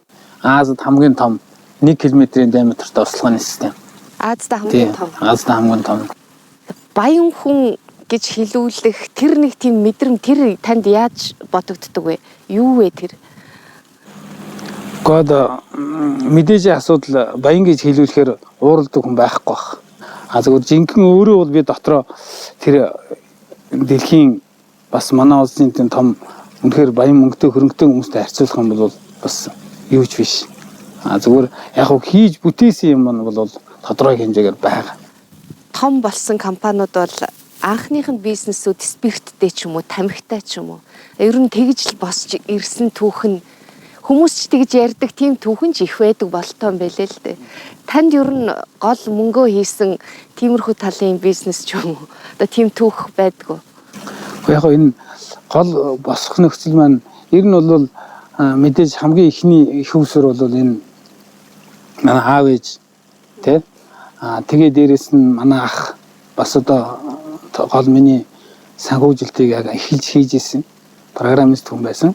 Дараа нь дараа нь бол яг энэ бол ганцхан 8 гол одоо босох одоо үнэхээр үндэс нь болж өгсөн. Тэгээд энэний гадамжуулаад сүүлд нь би нэг уулуурхаан салбарт орсон, алтны салбарт орсон. Эндээс бол бид мэдээж одоо гол үндэс суурь тавигдсан. Богино хугацаатай ч гэсэн энэ салбарт бол маш амжилттай, үр ашигтай, бүтээмжтэй би ажиллаж чадсан. Хэрвээ Монгол хүн газрын хараал тэнгэрийн эрхшээлээс айдгсан бол их л зөв амьдрмаар юмсан ч. Таанх бизнес эхэлж байхдаа шахуу 60 жилийнхээ ажлын төлөвлөгөөг боловсруулж гаргасан байсан гэж. Тэр бол бас их сонио асуудал л да 60 жилийн юмыг бодож төлөвлөнө гэдэг бол тэгэхээр тэгж бодохоор та ингээ юмыг хайрцаглаад ингээ ботчдаг. Та ер нь хатуу хүн үү? Би ерөөсө хүнд өөрийн тавьсан зорилго мөрөөдөл те байх хэвээр. Тэрнийгээ хийхин яг тэр юм дараа тулах юм бол би хатуу. Яг л тэрийг л хийхэд тавьсан бол би тэрнийхээ төлөө явдаг. Эцсийг хүртэл явдаг. Малчин ах уу надад төрөлгөөсөө тийм олон зүйлийн давуу талыг суулгаж өгсөн. Гэтэл тэрэн дээр залгаад геолог гэдэг мэргэжил авсан болохоор бүр намайг тэр чиглэлд хөгжүүлж өгсөн. Геологч хүн бол яа гэм бэхээр нийгмээс 20 жилээр төрүүлж явах хэрэгтэй гэд бид нар сургадаг байсан. Геологийн анхны тэр лицензүүд бол 60 жилээр өгчээсэн байхгүй. Тэгэхээр би тэр 60 жилээр авсан лицензээ зүгээр хэвтүүлээд байхгүй. Би 60 жилийн энэ хугацаанд би энийг одоо энэ лицензийг аль аймгийн аль лицензийг хизээ яаж ашиглах уу, ашиглаад юу хийх үү гэж боддог байсан. Төлөвлөлт гэдэг бол зайлшгүй байх хэрэгтэй. Та тэр төлөвлөгөөг бол те салхинд хийсэж байгаа хамгуул ч юм уу те. Эсвэл одоо ингээд одоо цасан шуурган таашаа очихоо мэдэхгүй байгаа хүнтэй л адилхан байхгүй. Тийм учраас бол зайлшгүй тодорхой хэмжээгээр иргэд очих газараа бол заавал тавлах хэрэгтэй. Төлөвлөгөө надад хэрэгтэй байна гэд өнөөдөр энэ хэлж байгаа үг бол улс төр хэлж байгаа эх орон төлөвлөгөөтэй болооч гэсэн үгний эхэл байх гэж би бодож байна. Тэгэл олзуурхаж хүлээж авч байгаа байхгүй би энэ үгийг төлөвлөгөөтэй багт төлөвлөлт. Энэ хорвоод бүх юмыг төлөвлөж олно. Та ер нь Монгол орныхаа хөгжлийг хэрхэн харж байна? Одоо нэг байшинг өөр өнцгөөс нь олгоод бариад авах бол энийгээ хөгжил гэж үзэхийг бол би бас өндөрлөх юм уу? Тийм үү. Тэрийг бол би одоо бас хөгжил гэж харахгүй байна. Хүн нь хамгийн түрүүнд өөрчлөгдөж энэ бол жинкнээсээ хөгжил ирэх ёстой. За таны эрхэлж байгаа одоо бизнес ажил хөдөлмөр уул уурхай газар тариалан гэд мал аж ахуй. Мал аж ахуй. За мал аж ахуйг нь орхиж. Ягаад энэ хоёрын төрүүлж нэрлсэн гэхээр даргуул улс орны эдийн засаг дараах зүйлүүд төр тогтож байна. Тэр дундаа уул уурхай. Гэхдээ ард түмэн маш их тийм сөрөг сэтгэлгээтэй болчлоо сүүлийн үед. Ер нь энэ уул уурхай хэдэн компаниуд нутаг усныхаа ер нь л дургу болчлоо. Үүнийг бол уул уурхай ажил эрхлэгчдэд би хүнд тусч гин гэж бодоод байгаа. Уул уурхай ч юм бол бүр мэрэгжил байхгүй. Гэтэл энийг одоо айлын гэр эзэгтэйгээс эхлээд улс төрчид бүгдөө хийдэг болсон л аюул нь байгаа байхгүй юу. Яг үнэн хэрэг дээр одоо уул уурхайгаар бүр тэгээд одоо бас тийм Монгол улс тэгээд эртэн дор орсон юм уу үгүй шүү дээ. Ерөөсөө тийм байхгүй. Нийт одоо улсын хэмжээний хэдүүхэр газар хөндөтсөн те. Тэгээд тэр хүмүүс нь одоо хийж байгаа юу гэж хийж байгаа ингээд угаасаа л хөндөд хийгээд тэрийг сэргээгээд явах хэрэгтэй юм жоромтой. Ганцхан тэр нь хаягдсан, гээгдсэн хийдгүү муу талууд бол байгаа. Дээрээс нь одоо гадныхны бас нөлөө энэ олон өвчин зүйлээс болж байна. Уул уурхай нэр хүнд бол унсан. Тэгээ одоо энэ бол тэртээ дэргүй хүссэнж, хүсээгүйж энийг бол тодорхой хэмжээгээр дэлхийн бүх улсууд энэ өөрийнхөө бэлэн байж байгаа баялагийг зөв ашиглаад хөгждөг юм. Зөв ашиглахад л одоо очир утгана байгаа. Одоо жишээлх юм бол Монгол улсад газар тариалан гэх юм бол газар тариалан бол яагаад тэгэхээр бас л адилхан одоо хөндөж байгаа байхгүй юу? Тийм хөрс хөндөж байгаа. Энд чинь бол газар тариалныг сая орчим газар хөндөж байгаа. Сая орчим газар. Тэгэхэд уул уурхай энэ хэмжээнд байхгүй шүү дээ. Хөндөж хөснө газар нь ерөөсөө одоо тэр ашиглалт явуулж байгаа газар нь Монгол улсын нийт газар нутгийн 0.3%. Монголын нийт уурхайн эдэлбэр газраас Монголын зам илүү 2 дахин илүү Монголын хөрсийг сүйтгэж байгаа. Одоо энэ шорон замд шүү дээ. Энийний чинь хэмжээг тооцоод үзэх юм бол тий явдаг энэ зам чинь уул уурхайн одоо тэр хөндөцсөн байна гэдэг байгаа уул уурхайн одоо хэмжээнээс чинь 2 дахин илүү хэмжээний юм хөндөж бүр их хохирол учруулж байгаа байхгүй. Тэгэхээр энэ бол одоо бодох ёстой асуудал байхгүй. Яг үнийн хэрэг дээр энэ хуйлуучин гарахтаа те ямар судалгаа үндэслэл мэрэгжлийн хүмүүсийн дүгнэлт ямар ч юм байхгүйгээр нэг хүний сэтгэл хөдлөлөөр л гарчаад байгаа учраас нэм муу үр дагавар дагуулдаг байгаа байхгүй. Монголчууд бол ерөөсөө уул усны хажууд худлаа ярьдаг. Тэгээ ингээд монголчуудын ярианд бол нүдний хор гэдэг үг байдаг. Ийм хүмүүс бүтээчихэд одоо тэр нүдний хор гэдэг маань бол өөрөөр хэлбэл атаархал гэсэн үг л дээ. Тим юмтай тохиолдож байв. Энэ их ажлын ихэнх нь бол намайг хүн мэддэггүй те хүний нүдэнд тусаагүй байхад бол ажил бол мэдээж сайхан урагштай сайн хурдан те ингээд явдаг байсан. Тэгээ ингээд хүн танигдаад ингээд ирнэ гэдэг чинь тэгэл тодорхой хэмжээний улс төрийн хүнийхэн мэдээд ирэх үед бол ажил бол удаашар шигсэн. Гацаа олж эхэлж байгаа. Тэгээ мэдээж энэ ганц над дээр биш. Ер нь бол том жижиг гэхгүй ерөөсөө бизнест улс төр орох юм болов. Тий. Тэгэхээр л ерөөсөө юм биш болж байгаа байхгүй. Улс төр бол урт гартай л да. Гэхдээ хомсгүй байх хэрэгтэй нэлээ. Өнөөдрийн нөхцөлд бол та нар шиг бизнесмэнүүд энэ уул уурхай явдлууд энэ хувийн одоо уурхай үйлдвэрүүдийн төрлөө улс төр ормооргүй байна. Бид нар улс төржмөргүй байна. Миний нэвтрүүлгийн дотор миний хэлэх гэж энд нэвсгээ сууж байгаагийн гол ажил бол энэ. Улс төр ямар их хүртээлтэй юм бэ? Ингэдэггүй юм. Сонгодог зах зээл гэдэг бол ингэж хөгждөггүй байхгүй юу? Улс төрждөггүй. Тэр байтугай бүр үгээр дүрдэг байснаа болоод одоо гараан дүрдэг болсон. Тийм болохоор энийг нэг салгаж ойлгох миний бодлоор бол улс төрийг энэ бизнесийн ертөнцөд салгая.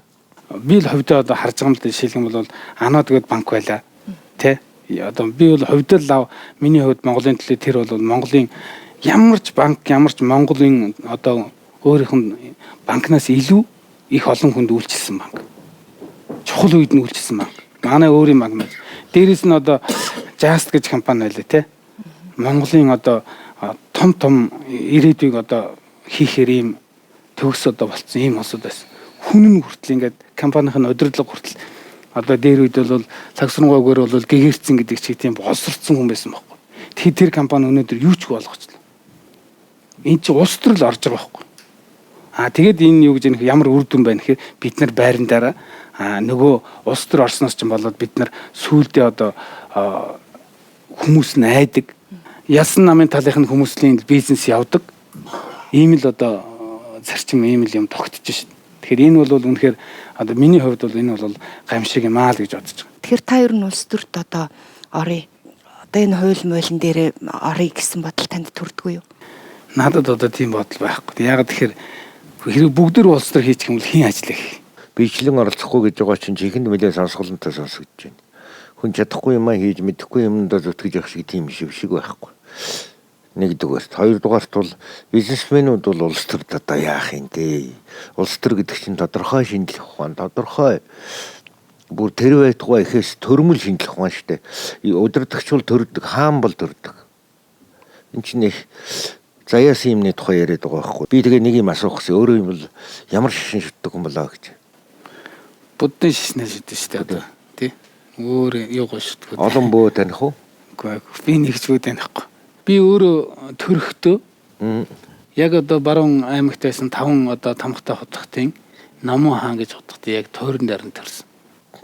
Тэгэд одоо яг манай аав энэ тэр аавын одоо манай өвг эцэг бол яг тэрний ач хүн байсан. Ер нь бол өнөөдрийн бидний энэ сайхан амьдралыг бол бидний өмнөх үеийн ээж аауд өвөө эмээнэр одоо бүтээж өгсөн шин. Би бол одоо тийм учраас л одоо энэ хүмүүс бол одоо өнгөрсөн бидний ийм амьдрах боломжийг олгож өгсөн учраас энэ хүмүүст бол их баярлж явдаг байхгүй. Тэр чинь өнгөрсөнд одоо юм болгон шинжилт юм болсон. Та нарыг хуурайлах гэж авсан жихвч социализм юм байсан. Та нарын эхлээд бичсэн дэвтэр социализмих байсан. Сурхуйчгийн социализм юм байсан. Өнөөдөр ямарваа нэгэн өнгөрсөн нийгмийг зөвхөх уу ирж байгаа нийгмийг таамаглаж хуцах энэ төр бол хүний амьдралд бол 3 цагт амьдарч байгаа хүний юунд бол харшимаа гэж би ингэ дандаа бодогддог.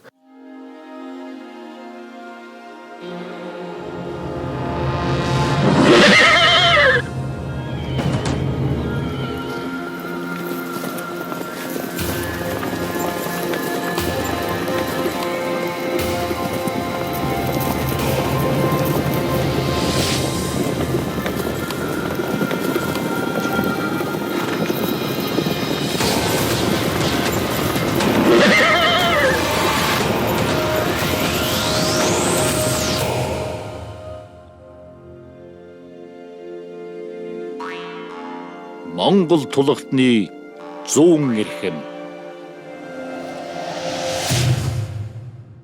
Ер нь тэгээд энэ материал гэдэг юм уу эдийн засгийн хувьд хүн ер нь тодорхой хэмжээнд амжилтанд хүрээд ирэхээр нэг тийм хүч амтагдах үе байх уу? Энэ нь бол яг зөвхөн хүн нөгөө амжилтанд одоо сагсуурах гэдэг бол ирээдүйн уналтын одоо эхлэл гэж ярьдаг. Мөнгө гэдэг юм нь үнэхээр одоо их хэмжээтэйгээр өөрийнх нь хэрэгцээнээс даваад яаж зарцуулахаа мэдхий болсон үед бол хүндээ гэж ташуурч магадгүй л дээ. Би нэг юм асуумаар санагдаад байгаа. Халахгол дайтад л Монголын дайчид чинь олон онгоц цунгаад л ингээд зөнгөөрөө явж байгаад нэг онгоц цунгацсан 3 хүн байдгийг. Симба бата генерал Ямдан Гацууртын Жимбат гээд би бол одоо хүнийг юм муу хийчлээ буруу хийчлээ гэж ерөөсөө нэг тийм боддгоо тий. Гэхдээ цаг хугацааг алдаж хийх одоо дээр бол эмзэгэлдэг. Манай улс ч гэсэн одоо Азийн бар болно гэж хэлсэн Азууд 25 жил хөгж өнөөдөр Солонгос, Сингапурууд ямар болчиход байна. Бид нар тэгэхэд 20 жил болчиход байхад ямар болчиход байна.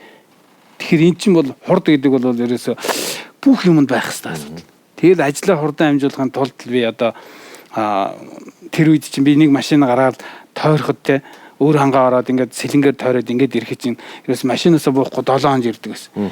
Тэгэхээр би одоо энийг явуулахын тулд одоо яаж ажлаа амжуулах вэ гэдэг үднээсээ нислэг зэрэг авсан л да. Тэгээ өөрөө би сурахаар болсон байхгүй. Тэгээд охинтойгоо хоёлаа курст яваа онгоцны юунд яваа. Тэгээд нэг 2 3 удаа явчих. Тэгээ ирээд өөрөө оролцсон байхгүй барих гээд. Тэгсэн чи яг хоо эндээс аргалаад ингээд хөөрөөд байсан. Дээшиг хөөрчгээд идэж чи амархан. Агаар тавьж явахдаа ямар ч асуудал байхгүй. Яг буух суух хоёрт бос хоёрт хамгийн асуудал байхгүй. Тэгээд эндээс хөөрчгээд хоон сэлэнгэд очиод нэг юм динжигэн жагаа буучсан. Тэгээд ахад хөөрсөн чинь нэг мэдсэн чинь нэг тийш эргээ яваад гисэн. Гэхдээ их өндөр болоог байсан л дээ 20 метртэй лсэн. Тэгэл буцаал их өндөр аваагүй. Газар тийм боос. Үгүй яах. Тэгээд онгоц байхгүй. Онгоц авахгүй тэг буцаагаад өгчихсэн. Юм тэгээд машинаар явжсэн дээр. Дээр үед Самбуугийн Бадраа гэж хүн орчуулагч байлаа мундаг. Нисхийн сургуульд өгсөн Оросд. Тэгээд тэр ярина. Тэр авгаан бүрээд хүнэлтэй. Тэгээд залуу цагтаанд хүн дурлаад хинтигээс нислэгэнд явж байгаад хайртай өгнийхээ хаяанд буусан гэж байгаа. Тэгээд хаалгадсан гэж байгаа. Тэгээд энэ тэнд хамаагүй бууж явах чи бас хараад болгоомжлмаар юм биш үү? Бус хүнийг хүмүүс олдгүй дэмжлэгийг олж монголчууд мундаг кино хийвэ. Өгөж үл болно гэж. Миний хувьд бол би бол ямар ч байсан дэмжсэн киноны хувьд. Зүгээр нийт ард түмэн хүмүүст яаж хүрснийг бодвол би хэлж мэдгүй. Таал өстой мэрэгжлийн хүний хувьд хэлэх баг. Заа. Өөрөө ер нь Ленин их хайртай хүн юм аа. Гэхдээ одоо Ленинд хайртай гэхээс илүү энэ бол урлагийн бүтээл. Энэ дээрээс нь бас одоо энэ бүхнийг яг одоо устгалаа гээд юу өөрчлөгдөх тий? Харин түүх үнэн бодтоор үлдэх ёстой гэж би боддог байхгүй. Босоо байсан баримлууд цаг нийгмийн өөрчлөлтөөс болоод хаяа хэвтэй болдог доо. Өөрчлөлт бас Сталины баримл бий гэж би сонссон. Тий. Томскийн хийсэн. Энэ бол Даштелик гэдэг баримлчны хийсэн Ленины өгшөө. Энэ нийгмийн одоо бас янз бүрийн шатанд энэ манай түүх соёлын юмнууд бол устж өгөө болсон, алга болсон, гадагшаа гарсан тий олон их одоо өргөдөж харагдсан. Манайх бол үнэхээр баялаг соёлтой юм улс байсан. Тэгээд тэрнээс би бас хойч үедээ 1-2-ын ч гэсэн авч үлдэж үлмэнжлүүлээ гэсэн үг. Энэ улсын цаана бол өөрийнхөө үндэсний өв соёл гайхамшигт бүтээлүүдийг өмөрсөн сэтгэл байгаа юм л да. Энд хөөрөг бол манай аав өөрөө цуглуулдаг. Тэгээ энэ хөөрөг бол манай аавын хөөрөг. Бас нэлээд олон атан тамины үнэтэй тэрээс байсан. Тэгээд тэр үеэс боломжсон. Манай бас янз янзын бас ойр зуурын юм цуглуулдаг тийм хүн байсан. Тэгээд тэрийг гол нь үргэлжлүүлсэн. Чимбатын цуглуулганд бол нэг 2-3 өрөө цуглуулгууд байгаа юм. Хобби. Монголын хосгон бүтээл орохоор их түүхтэй хөөргнүүд энэ төр байдаг юм байна. Миний одоо цуглуулгын хамгийн ох гэдэг юм уу те? Дээж. Одоо бас их энийг хараад баясаж нүд одоо чимдэг юм зүйл бол энэ бурхад. Өндөргийн зануудрыг гараараа хөрөлөд хайлсан хөрөл утгаа цутгадаг байсан гэж томог шиг өгүүлдэг. Дээд цуглуулгал да. Тэгээд өөрчийнх олон бурхад байт юм байна. Ихэнх нь одоо өндөргийн урууд уу. Тэг өндөргийн сургууль хийцэн л. Сургууль хийцэн өндөргийн. Ер нь бол бүгд одоо шүншигтэйгээ. Монголчууд ярьдаг л да. Нэмжиггүй хүнийг хүн гэдэггүй, шүншиггүй бурхны бурхан гэдэггүй гэж. Яг үн. Тэгэхээр бүгд шүншигтэйгээ ингээд энэ цэвэр бүрэн бүтнээрээ сайхан хадгалж байгаа. Энэ бол хойч үедээ үлдэх хосгүй бүтээлүүдийн нэг дээ. Монгол тулхтны 100 эрхэм.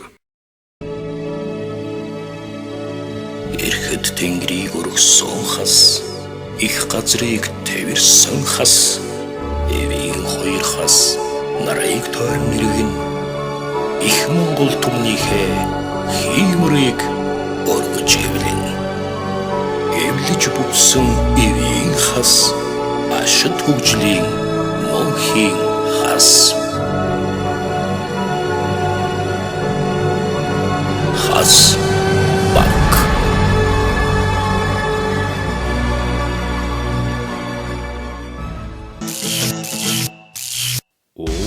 цуу тоон өргөж ухаан тэнгэрийг өрлөн ханхайсан эрбэр хүмүүний чимэг үл түмэн төрийн чимэг XG Сэлмэг тунгалаг нь олонч хурамстыг яаж гүйцэхв? Цэвэр ус олончиг хужиртыг яаж гүйцэхв? Монгол хүн бүр эрүүл байг. Хужирт байгалийн эрдэс тус.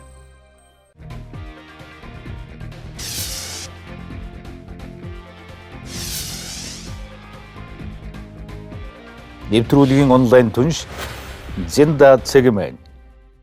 Эд хөрөнгө алдвал багыг, нэр хүндээ алдвал ихийг, эрүүл мэндээ алдвал бүхнийг алдсанд тооц.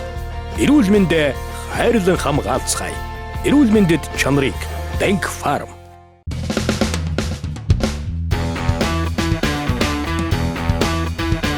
Энгэрл хүлгийн тэн үнэн чам VIP Car Wash.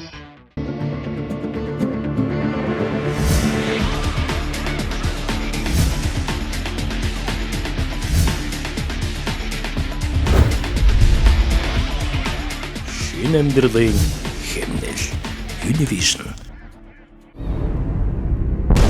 Монгол тулхтны 100 эрхэм. Та ер нь өдөрт хэдэн цаг унтдаг юм?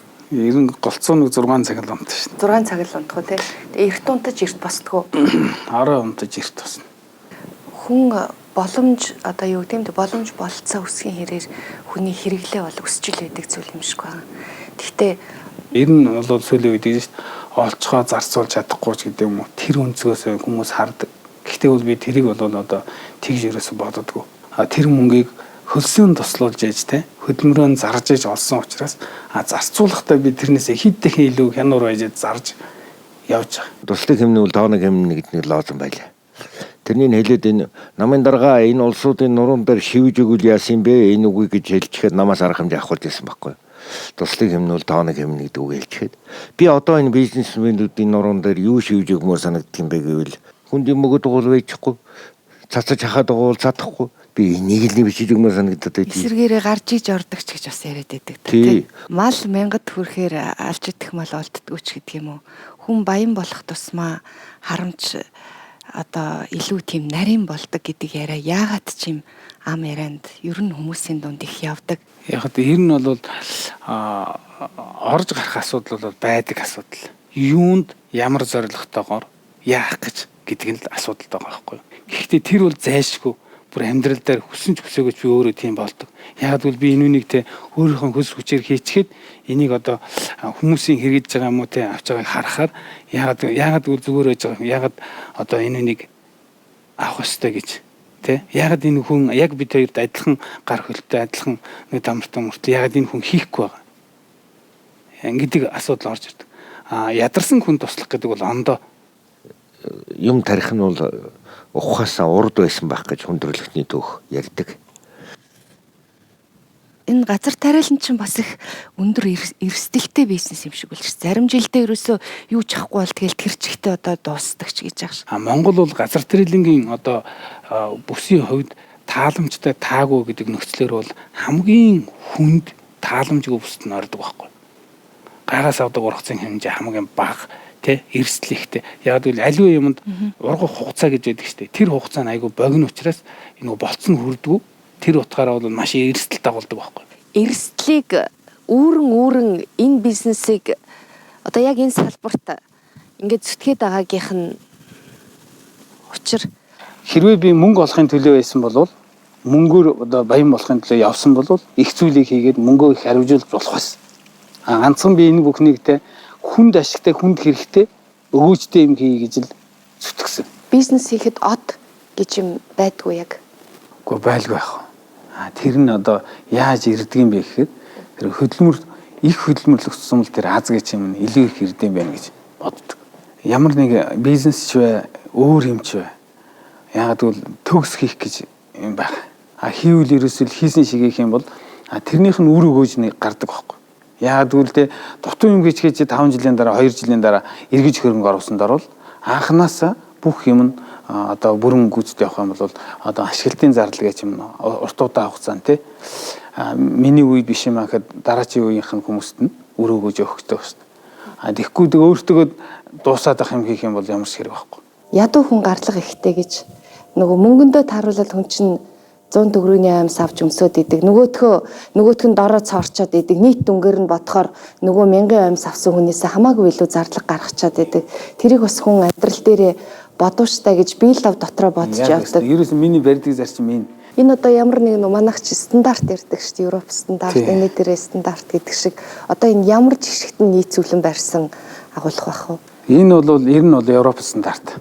Манай монголч нэг өвлийн улирал хөөгтөн учраас зайлшгүй хадгалах. Тэгээд одоо хавар нэг төмс нь ховордоод ингээд үн өсөөд байдаг. Энэ зовлонгоос ангиж ярахын тулд бол бид нэр өгж яхаар агуулгын асуудлыг барьж байгаа. Одоо бид дээр энэ зогсож байгаа агуулга бол яг өрийн зорилтын энэ бүрэн автомат агуулга. Тэгээд автомат агуулга гэдэг нь яана гэсэн үг үү? Яг хадгалах температур нь дулаана чигшүүлэлтээ бүгдийг автоматар хянаж яана гэсэн үг.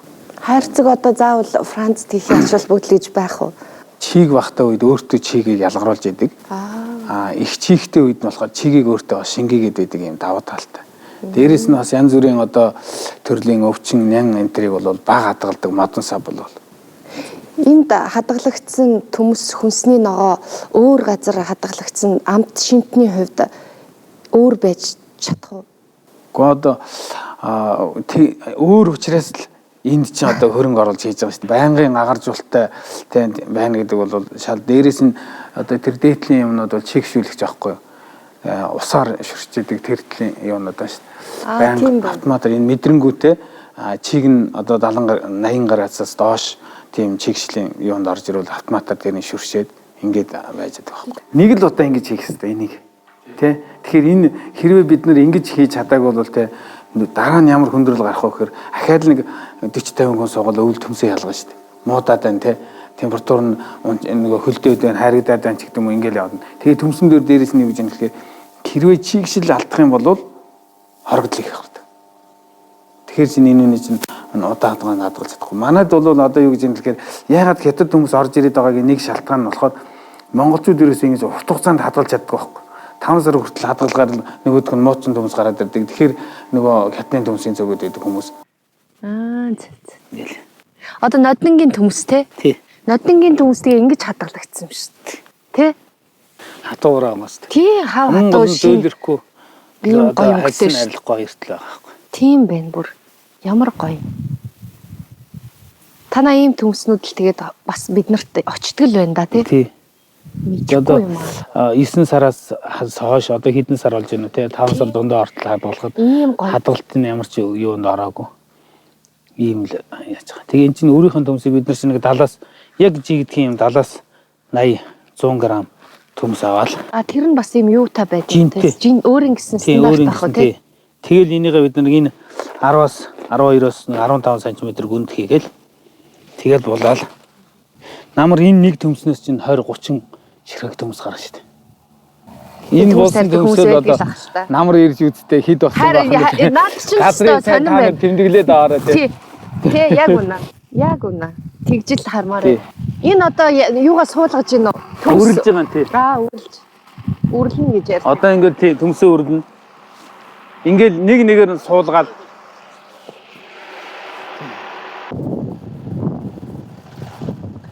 одоо энэ гурван замаар энэ дөрөв юмар ингэ явж гин үү доошоо. Тэр доотлын урдлын бөөнкөрж байгааг нь завсар хийгээл яваад байгаа байхгүй юу? Нээгээл эсвэл араас нь төмс нь орж ирээд үрлээл тэгээд тэр ардлынхаа югаар хамарлаад хамарсныхаа хоёр талаас нь дуунуудын захалсаа шахаад явчихж байгаа. Энэ шар юмнууд нь болохоор нөгөө үрээ хордуулж байгаа шүү дээ. Үрээ хордуулаад тэгээ энийг голын нэг юм дараа чинь яг нэг нэгээр унаад явж байгаа байхгүй төмс нь. Бордоогоо хийнгүүл энэ голынхт нь хийн ингээд бүх юм нь хамтдаа орцсон явж байгаа. Тэгээ бид нар 600 га орчинд үрэлдэг жилдэг. Одоо тэгээд хэдэн сард хураалт намар 9 сард. 9 сарын дундуураас л одоо ингээд эхлэв.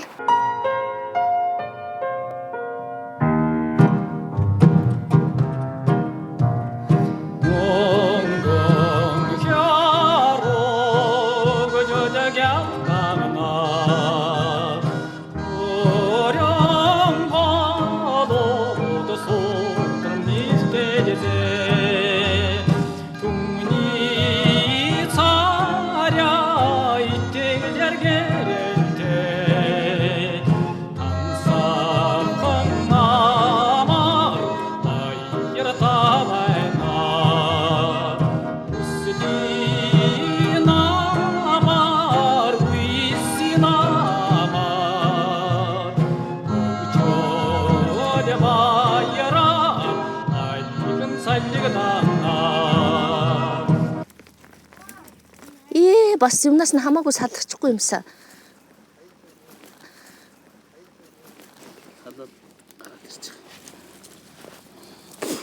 Энэ дотроос ингээд ухаал. Одоо ингээд ухаал төмснүүдэнд ороосон. Дээр үед чи нөө оюутнуудыг аж ахуйд даачилдаг байсан чи яг ямар ажиллагаан дээр нь даачилтыг? Бүх юмдаар нь даачилдаг байсан байхгүй. Ил гаргаа хийдэг төмсөө. Тэгээд тэр ил гарсан хүн тамбайн ил гаргаад энийг одоо яаж ч юм уу? Шууд байлаад. Тэгээд явдаг байхгүй. Энд чи одоо ингээл нөгөө хүнсний тусгаар тогтнол могтолчвол ингээд бидтэй. Уу одоо ингэж л тогтно шүү дээ тий гэдэг асуудал чи энэ дээр байгаа. Тэгэхээр та ямар гоё бизнес хийд юм бэ? Энэ нэг төмс чи хэд болчдөг? 20-30 болоо урагч. Тий энэ яг гаагаас өгч байгаа центр энэ юмнаас услагаатай талбайд учраас энэ манайх бол услагаатай учраас энэ чинь гаагаас нэг одоо бутнаас 20-30 ширхэг ийм төмс гарч байгаа. Өөрөөх нь энэ байна. Ингээд өгцөн байгаа байхгүй. Хөөх энэ ёстой сони юм байт юм тий. Тэгээд ингээд тий. Анхны үрслүүлсэн төмс нь өөрөө өгчдөг тий. Тэгээд ингээд одоо нэг төмс тариал одоо жишээлбэл ийм том төмс хэд гарч байна тий. Энд чи бас нэг жижиг юмнаас ийм том ямар сонин өрөөдмөр юм бэ? Ийм том төмс бий болох чи өөрөө ингээ өгчдөг тий. Хөөр хидгээ энэ мө төмс хүртэл ээж амтан шиг ингээ өөргөө гүйцэтгэе өөрөө өгт юм шүү. Тий. Яа. Байгалийн юм гэдэг чинь бүгд зүй тогтолтой. Гэхдээ харин тийм юм байна тий. Нэг ч одоо тийм юугүй юм гэж байхгүй. Энэ мө төмсийг одоо хамгийн амтхан ногоо гэдэг ихээс төрөөгүй юм шиг бодож муухайгаар идэж ууж илаа шүү дээ. Дэлхийн нийт хүн амын 30% нь төмсөөр амьдарч байгаа. Би танаас нэг юм асуучих уу?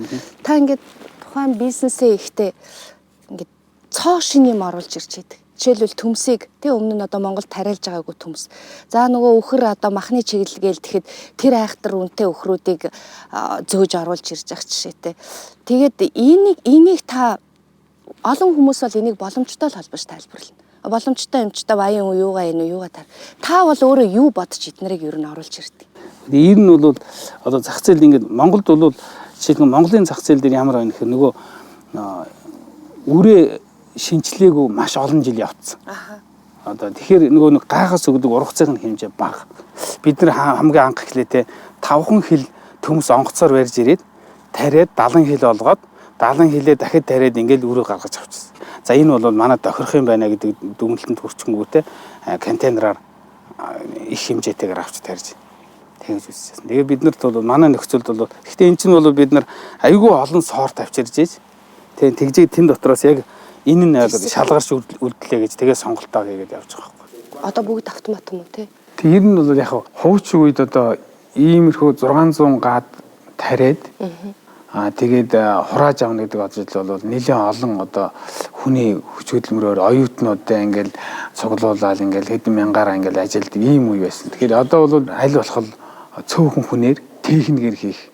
Яагаад тэгж байгаа юм бэ гэхээр нөгөө намар чинь хугацаа богино учраас тэр богино хугацаанд л бид нар одоо бүгдийг нь хурааж авах. Энэ чинь хурааж аваад хадгалагтай бас технологи шаарддаг тий. Тэгэхээр ерөөсө хүүтрхэл юм бол хөлддөг тэгэл хэрэггүй болдог учраас бид нар нөгөө хураах хугацаа төмсөн дээр айгу богино ерөөсө сарын хугацаа байхгүй. Энэ сарын хугацаанд бид нар 10,000 тонн төмс хураагаад тэгээ тэрийг хадгална гэдэг бол ерөөсө маш богино хугацааны их ажил байхгүй. Тэгээ энийг бол хүний гараар хүчээр хийх бол боломж байхгүй. Тийм учраас бид нар техникийн асуудлыг шийдэж байгаа байхгүй. Маш олон техникээр те авчраал одоо хийгээл аль шууд одоо хураах. Энэ уртлын агуулгууд бол ерөөсөө нэг нь 2500 тонны 10 агуулга байгаа. Тэгэхээр тэрэндээ бол бид нэр ерөөсөө талбайгаас шууд ирээл шууд конвейерээр дамжаад хадгалагдаад орж идэг. Энэ агуулгуудаа болохоор гадаа конвейер дээр ирээд цэвэрлэгдээд ангилагдаад нөгөө төмснийх 5 харих гэж ангилагдаад тэгээ ийшээ орж идэг. Тэгээ танаа төмсөд хаашаа гардыг? Хаана зарагддаг? Уу яг дотооддоо ер нь бол байдаг юм. Зарж л байгаа л да. Ихэнхдээ манайх бол эхний үед болохоор чинь нөгөө бөөнөр зарж байгаа учраас өөрийн гэсэн одоо нэрийн дэлгүүр энэ төр байхгүй одоо бид нар чинь ингээд ийм ажлыг чинь хийж байгаа учраас хажуугаар нь жижиглэнгийн юм хийх ямарч боломж авахгүй. Тэгэхээр бөөний одоо манай дотоодын энэ компаниуд авч бөөнөр нь авч цаашаа борлуул тийм үү. Ядан сүүлийн 2-3 жил ерөнхийдөө дотоодын хэрэгцээг хангаад байгаа. Тэгтэл хятад хүмүүс орж ирсээр л байгаа. Энд бол тэгэхээр юу гэж хэлэхээр энд бол дотоодынхан зах зээлийг дотоодынхан үйлдвэрлэгч нарыг хамгаалах, дэмжих гэдэг бол энэ дээр одоо тэр хийж чадж байгаа тий баг хүн бүхэн айл бүхэн тарьж чадаад ургуулж байгаа энэ төмсөн дөрөө гаднаас одоо хятадын төмс оруулж ирнэ гэдэг бол байж болохгүй байхгүй. Нэгдүгээр асуудал. Хоёр дахь хүндрэл нь юу гэж хэлэхээр энийг чинь бид нар энд үйлдвэрлээд одоо яг ингээл яг үед чинь бид нар ерөөсөө яаж хөлдөөчгүйгээр хурааж аваад савндаа хийх үү гэдэг ухаан алдаж байгаа. Тэгэхээр одоо бол үнэн энэ чинь өөрийнхөө өртөгнөөс бол хэд ихэнх доогор болчихсон. Намар гин нөгөө зах зээл дээр хадгалж чадахгүй хүмүүсийн ихэнх нь хадгалж чадахгүй учраас зүгээр хурааж аваад зүгээр ямар л одоо ченж ямар л үнээр хилэн дэргөө нөгөө салдаг. Тэгэхээр Монголд бол одоо юу гэж хэлгээний төмсний зах зээлийг бол ченжүүд барьж байгаа. Төрөнд одоо баг ямар ч үүрэггүй шах байгаа. Ямар ч оролцоо орой л үүрэг гүйцэтгэж чадахгүй. Ченжүүд аавн, ченжүүд зарна, үнэ тогтооно. Тий. Тэгэхээр энэ төмсийг үйлдвэрлэхэд одоо хүмүүс төмс тарьж байгаа хүмүүс иргэн аж ахуйн нэгжүүд бол маш бага хэмжээний ашиг хийж хахад ченжүүд доктортой 27% ашиг хийж байна. Үүний хувьд танах бусад төмснүүдийг бодвол ямар байгаа? Гэхдээ одоо үнийг бол би тогтоож чадахгүй байгаа. Үнийг бол юу гэж хэлэхээр тэр барсын тийм барсынхан одоо тогтоогод байгаа шүү дээ. Одоохондоо тий. Тэр бол явцын донд бол байхгүй болох байх гэж бодож байна. Одоо бол юу гэж хэлэхээр эн чинь нөгөө бид нар бүх борлуулах, түгээх тэр юм дараа зэрэг ажиллаж чадахгүй учраас одоохондоо яг нарийн дээр хэлэх юм бол тэр талдаа бол бид нар хүний хараатай байна гэсэн үг байхгүй юу? Энэ ийм сайхан том хөдөлмөрийгээд ийм сайхан эрүүл ийм хүнсийг түгэж байгааг их уул нь яг гацууртын төмөсгээ гарвал хүмүүс бол нөгөө гарал үүслийн тодорхой гэдэг шиг уг нь илүү лавмаар юм байна да. Мөнгө олгож байгаа хөв хүмүүсийн асуудал нь муухай байгаа байхгүй да.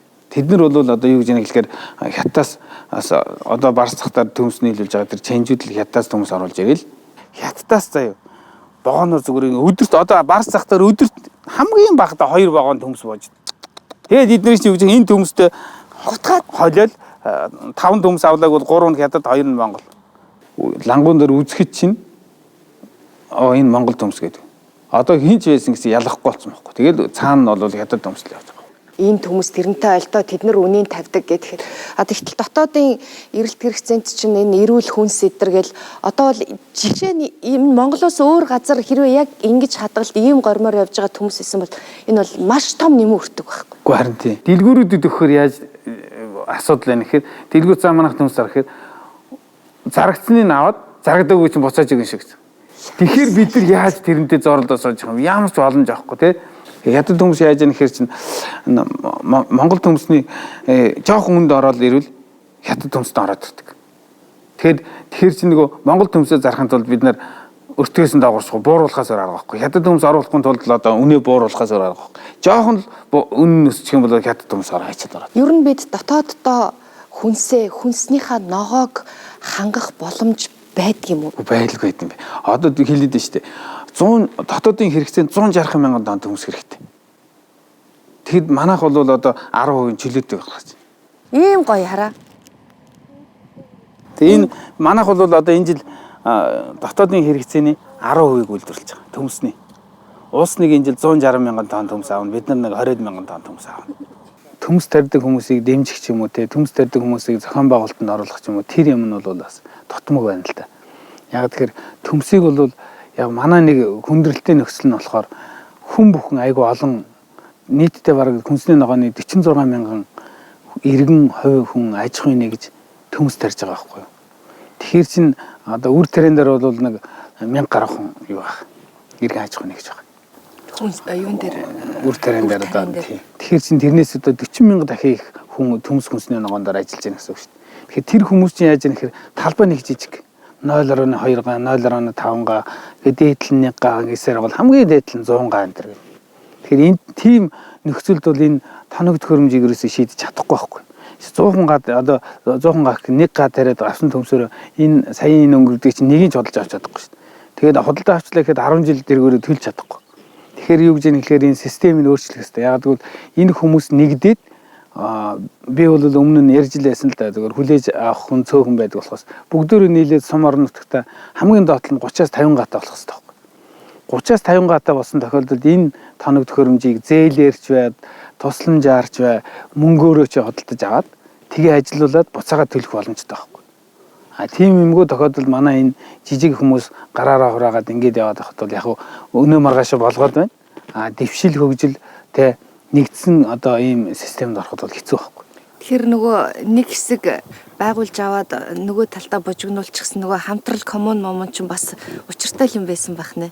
Тэг зөв ерөөсөө тэрийг аливаа хүний тэр ямар үзэл бодолтой хүн хийсэн нь ерөөсөө хамаагүй штэ. Хүний бүтээн байгуулсан юмыг нураана гэдэг бол ерөөсөө байж усгүй асуудал байхгүй. Тэр Гитлер нь хийсэн үү, Сталин хийсэн үү те эсвэл Хрущев нь хийсэн үү те тэр хамаа авахгүй штэ. Тэ тэр Сэдэн Балн хийсэн үү хамаа авахгүй. Тэр чинь хүний хөдөлмөрөөр хөлсөөр бүтсэн бүтээн байгуул. Тэрийг цааш нь зөв авч явах хэрэгтэй болохоос тэр хүний хийсэн юм гээд нураагаад байдаг асуудал би л хувьдаа хүлээн зөвшөөрдөг. Одоо энэ уурхаанууд газрын хөрс эвддэг, сүйтгдэг, алжин, талжин одоо үгүй хийлээ гэж ярьдаг. Гэтэл нөгөө талдаа бас энэ газар тариалан гэдэг чинь бас ялгаагүй газрын хөрсөөл бас л гэмтээд сэндичж хийдгэл ийм зүйл юм шиг байна. Тэгээд таны энэ хэрэгжүүлж байгаа технологи бол түүнээс өөр гэж байгаа. Уул уурхаа бол ерөнхийдөө их бага газрыг хөнддөг. Нөгөө нэр сүрэн их болохоос маш өчүүхэн газрыг хөнддөг. Газар тариалан бол энэ хөрсний уурхаа гэж хэлж болно. Яг гэвэл ер нь бол манай Монголд бол ялангуяа сүүлийн үед энэ хөрсний илэгдэл бол хүчтэй явагдаж байгаа. Энэ хөрс гэдэг бол эргэж одоо бий болохдоо маш удаан олон сая жилийг шаарддаг. Ер нь бол энэ гадныхан бол ингэдэг байхгүй. Ялангуяа энэ одоо энэ дотоодын хөрсөн дээр тарьсан юмыг экспортлохоор та хөрсөө шороогоо экспортлж гэнэ гэж ярьдаг байхгүй. Ерөөсөө. Тийм учраас ер нь бол яг гэвэл энэ тэр хөрсөн дотор байгаа үржил шим ашигтай юм гэдгээ энэ энд байгаа хүмүүс өөрсдөө л энэ одоо хэрэглэх ёстой. Тэгээд энэ үр шимийг одоо хадгалж явахгүй бол одоо хүндрэлд ордог юм байдаг. Өнгөрсөн 50 жилийн хугацаанд явсан технологи бол буруу байна гэдэг. Тэгээд ерөнхийдөө бид нар манайх бол 2003 оноос хойш энэ цомгтгсон буюу те тэгэлдийн шүлгийн технологи гэдэг рүү шилжихэд энийг бол бид нэр хэрэгжүүлж байгаа. Тэгээд тэр нь болохоор юу гэж нэхэ хөрсөө ер нь хөндөхгүй тариалахыг л хэлж байгаа. Тэгэхээр ер нь бол хөрсөө хөндөхгүй гэдэг чинь байгаа хөрсөн дээр нь шууд үрлээд явахыг л одоо гол аргыг хэлж байгаа. Таны түрүү нөгөө яриадсан хэдэн сантиметрт гэдэг чинь тэр ухааныг хэлээд яг ерөөсөө тарьж энэ жил тарьжгаад хойдон жил буцаа дахиад хуучин ч юм бол буцаа дахиад хөрсөө эргүүлээд тэгээд эсвэл доогоор нь хаваад ингэж тарьдаг байсан байхгүй. Тэгэхээр тэгж хөрсөө ерөөсөө хөдлөхгүйгээр яг байгаа дээр нь дээрээс нь шууд үрлээд явах тэр аргыг л одоо тэгэлжин шүлгийн технологи гэж. Тэгээд бид нар болохоор одоо бол бид нар тэр арга руугаа ерөнхийдөө шилжиж байгаа. Цаашдаа бол мэдээж асуудал энэ тариаланчид бол бас нэг зүйлийг айгүй хатуусан ойлгоод энэ хөрсийг бол бидний юм бишээ. Үр хойчгаа юмыг бид нар одоо үр хойчтой жинхэнэ үлдээх систем энэ хөрсөө. Тийм учраас энийг бол байгаа байдлыг одоо ашиглаж байгаасаа доош нь оруулахгүй хэмжээнд ядахта хөргөж өгье. Энийг бол бид нэр үр хойч хэд дахин үедээ хэрэглэх учраас гэдэг дээр тариаланчид бол маш ухамсартайгаар хандж байгаа. Тэгээд юу гэж нэхлэхээр энэ дэвшилтийн технологи руу шилжиж байгаа. За яг мэдээж шилжихэд бол хүндрэл болоод байна л да. Энэ нөгөө тарай тарьж байгаа тариаланчдаас биш мал малж байгаа нөгөө хүмүүсээс хамаарат шилжиж чадахгүй байгаа байхгүй. Яагаад ямар холбоотой вэ? Яг хамгийн гол нь энэ хөрсөн дээр чинь хурааж авсныхаа дараа тариаланчид болохоор хөрсөө ингээд сүрлээр хучаад үлдээж байгаа. Тэгэхээр тэр хожсон сүрлийн юу ч идчихэд байх, мал идчихэд байхаар эсвэл будааг нь идчихэд байхаар малаа орчод байгаа. Тэгээд энийг шийдэж чадахгүй учраас л одоо энэ бол тариаланчид өөрсдөө шийддэг байсан бол айл дээр шийдчихсэн. Ганцхан төр засгийн зохицуул цаашгүй орох шаардлагатай байхгүй. Хууль хэрэгтэй байгаа. Эндээс нь тариагч ингэж байгаа байхгүй. Ингэж үлдчихэж штэ.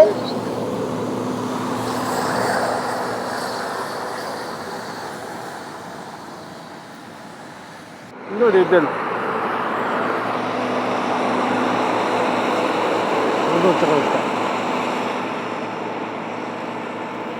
Юугаа цацаад юугаа аваа явчихваа. Одоо энэ хураагаад сүрлээ цацаа явчихж байгаа байхгүй. Сүрлээ цацаад. Сүрэл өсөрж байгаа юм тийм. Одоо энэ сүрлээ ингээ хэрчээ зацаад энэ хөрсөндөө бордоо болоод тэгээд явах хэрэгтэй байхгүй. Сүрэл нь өөрөө хөрсөндөө бордоо болд юм уу эргээд? Хөрсөндөө бордоо болд. Тэгээд энэ сүрэл чинь ингэж сүрлэн бүрхүүс тогтоохын чинь давуу тал нь энэ чигийг хамгаалж байгаа. Бас хөрсөө бас хамгаалж байгаа. Салхинд хийсгээс. Тийм учраас л одоо энэ бидний тариаланчдын амгийн гол хүсэж байгаа юм болохоор энэ сүрлэн бүрхүүс тогтоох гэдэг байна. Тэгээ энэ сүрлэн бүрхүүс тогтохоор бас проблем нь юу гэж юм гэхээр бидний асуудлыг болохоор юу гэж нөхөр мал ирээд идээд юучих болгоо юм. Тэгэл асуудал. Ерөнхийдөө малчин тариаланч хоёрын хоорондын бас нэг асуудалтай юм тэр байгаа. Зөрчил одоо. Энгийнээр ярих юм бол та малчин байлаа гэхэд танаа хотонд ороод би дуртай үед хоньж алж идээд байна л гэсэн үг. Тариалангийн талбараа мал орж байгаа энэ хоёр бол яг утга нь нэг байхгүй. Тэгэхээр энэ дээр бол алаад ичхүүл хүн дээр хариуцлага тооцдог. Тарийн талбайд мал орчихвол хариуцлага байдаг. Хууль эрх зүйн ямар ч юу байдаг. Тэгэхээр бид нар бол одоо сүүлийн үед айлын мал хариулдаг л болчиход байгаа байхгүй. Гэхдээ үнэхээр Монголын газар тариаланд хамгийн тулгымцсан асуудал бол энэ байна. Хөрс гэдэг бол ерөөсөө тариад ярьж байгаа хүний ч асуудал биш. Энэ бол ерөөсөө л бүх монголчуудын асуудал байхгүй. Таныг сая энэ хөрс арчилгаа гэж ярьж байхад миний дотор нөгөө арьс арчилгаа гэж байгаа юм шиг бодогдоод хүн нөгөө арьсаа чийхтэй байлгал те одоо бид нар гадна тэгэхэд нэрэл энэ хөрс гэдэг чинь их дэлхийн маань гадаргуу арьс нь одоо идэгтнэр нь бол тэгээ та тэгж бодогттол сая ярьлаа л да хөрс арчилгаа гингүүт арьс арчилгаа гэж байгаа юм шиг сас. Манай Монголд бол нөгөө нэг цаг уурны эрсдээс учраас хавар их шуурдаг учраас энэ хөрсийн хөдөлгөөн тусмал хөрс нь их явдаг байхгүй. Тийм чинь тариаланчид бол аргаа орж штэ. Ашигаж бодож байгаа юм шиг. Яг гэвэл энэ газар тариаланд одоо өнөөдөр миний мэдж байгаагаар би сүүлийн 15 жилийн газар тариаланд явхад миний мэдж байгаагаар энэ газар тариаланд төвшөөд явж байгаа олон жил болсон хүмүүс бол зөвхөн энэ газарт илэхтэй үе удмаараа дамжаад ирсэн. Тэр их одоо уналтын үед ч гэсэн энтэйгээ зурлцаар аваад аваад үлдсэн ийм хүмүүс байгаа байхгүй.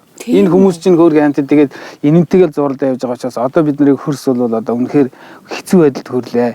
Тэ одоо Мардангой гээд Гавьят Хөдөлмөрийн Баатар хүн байсан. Тэр хүн бол юу гэсэн намайг одоо анх газар тариаланд орж явахад ингээд хөрсөн 40 см байсан юм аа. Сүүлийн 20 жил дотор одоо ингээд 10-15 см болчихлоо. Би одоо амьд байж байхдаа ингээд та нарт энийг хэлчих ийм болчлоо нөхтөө гээд ингээд. Тэгэхээр эн чинь одоо дахиад нэг 15-20 жил болоход тэгээд энэ харын байхгүй бид нар энэ дээр юу ч тариад урахгүй шүү дээ.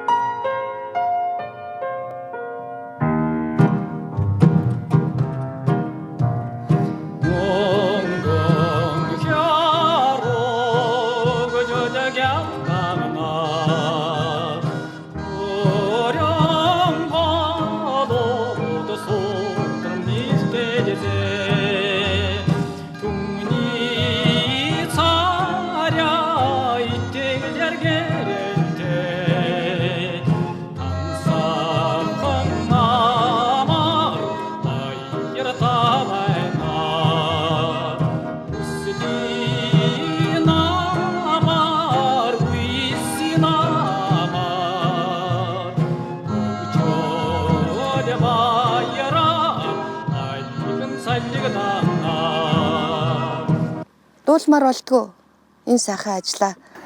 Гэхдээ эн чинь энэ сайхан ажлынхаа үр дүнг харахаар нэг сайхан юм хэлмээр ч юм уу, дуулмаар ч юм уу, нэг хүнд хэлмээр ч юм уу болдог байлгүй. Энд чинь ингээ юм гараад ирж шин.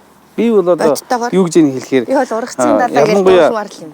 Ялангуяа одоо энд юу гэж хандаж хэлэх вэ гэхээр хүнсний ногоо үр тариа үйлдвэрлэж байгаа хүмүүс бол маш их хөдөлмөрөөр бүтдээ юм аа.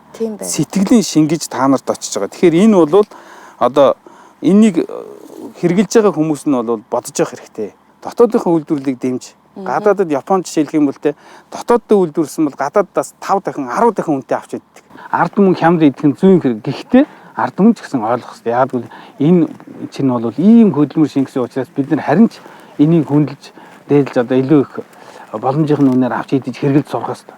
Яг одоо Оросын гурилыг өндөр энтэй ичгээд монголчуудын гурилын үйлдвэрийн энэ одоо гурилыг хямдхан идэнэ гэдэг ийм зарчим үйлчилдэг юм бэ. Тэ? Монголчуудын одоо 30-40% нь Орос гурил идэж. Яагаад дотоодын бүтээгдэхүүнийг өөрсдийн гурилын үйлдвэрийн бүтээгдэхүүнийг гурилыг яг тэр үнээр нь адилхан бүр тэрнээс илүү үнээр идэх хэрэгтэй. Ер нь бид нар Оросын дэмжих хэрэгтэй.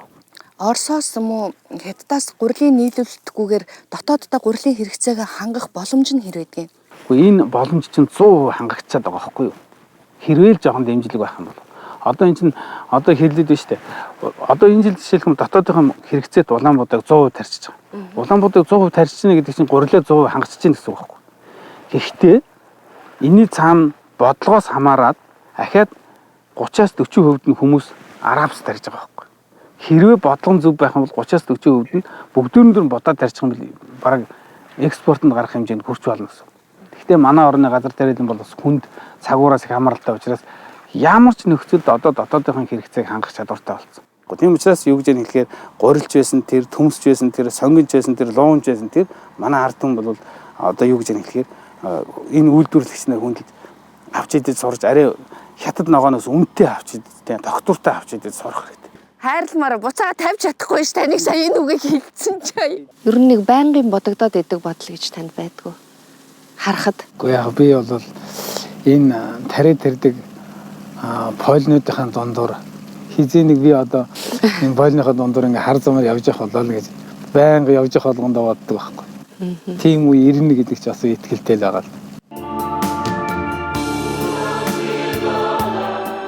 Ишгсэн мөрөвхөн зөв байхгүй ч зөв гişиг хийх хүсэн хийсэн бүхэн бүтэх гэж байхгүй ч үтээж амьдрахыг хүсэн аливаа үйлсийн бүтэх эсхэн өөрөөс шалтгаалах агуурны минь мандан бадрах нь биднээс шалтгаалах.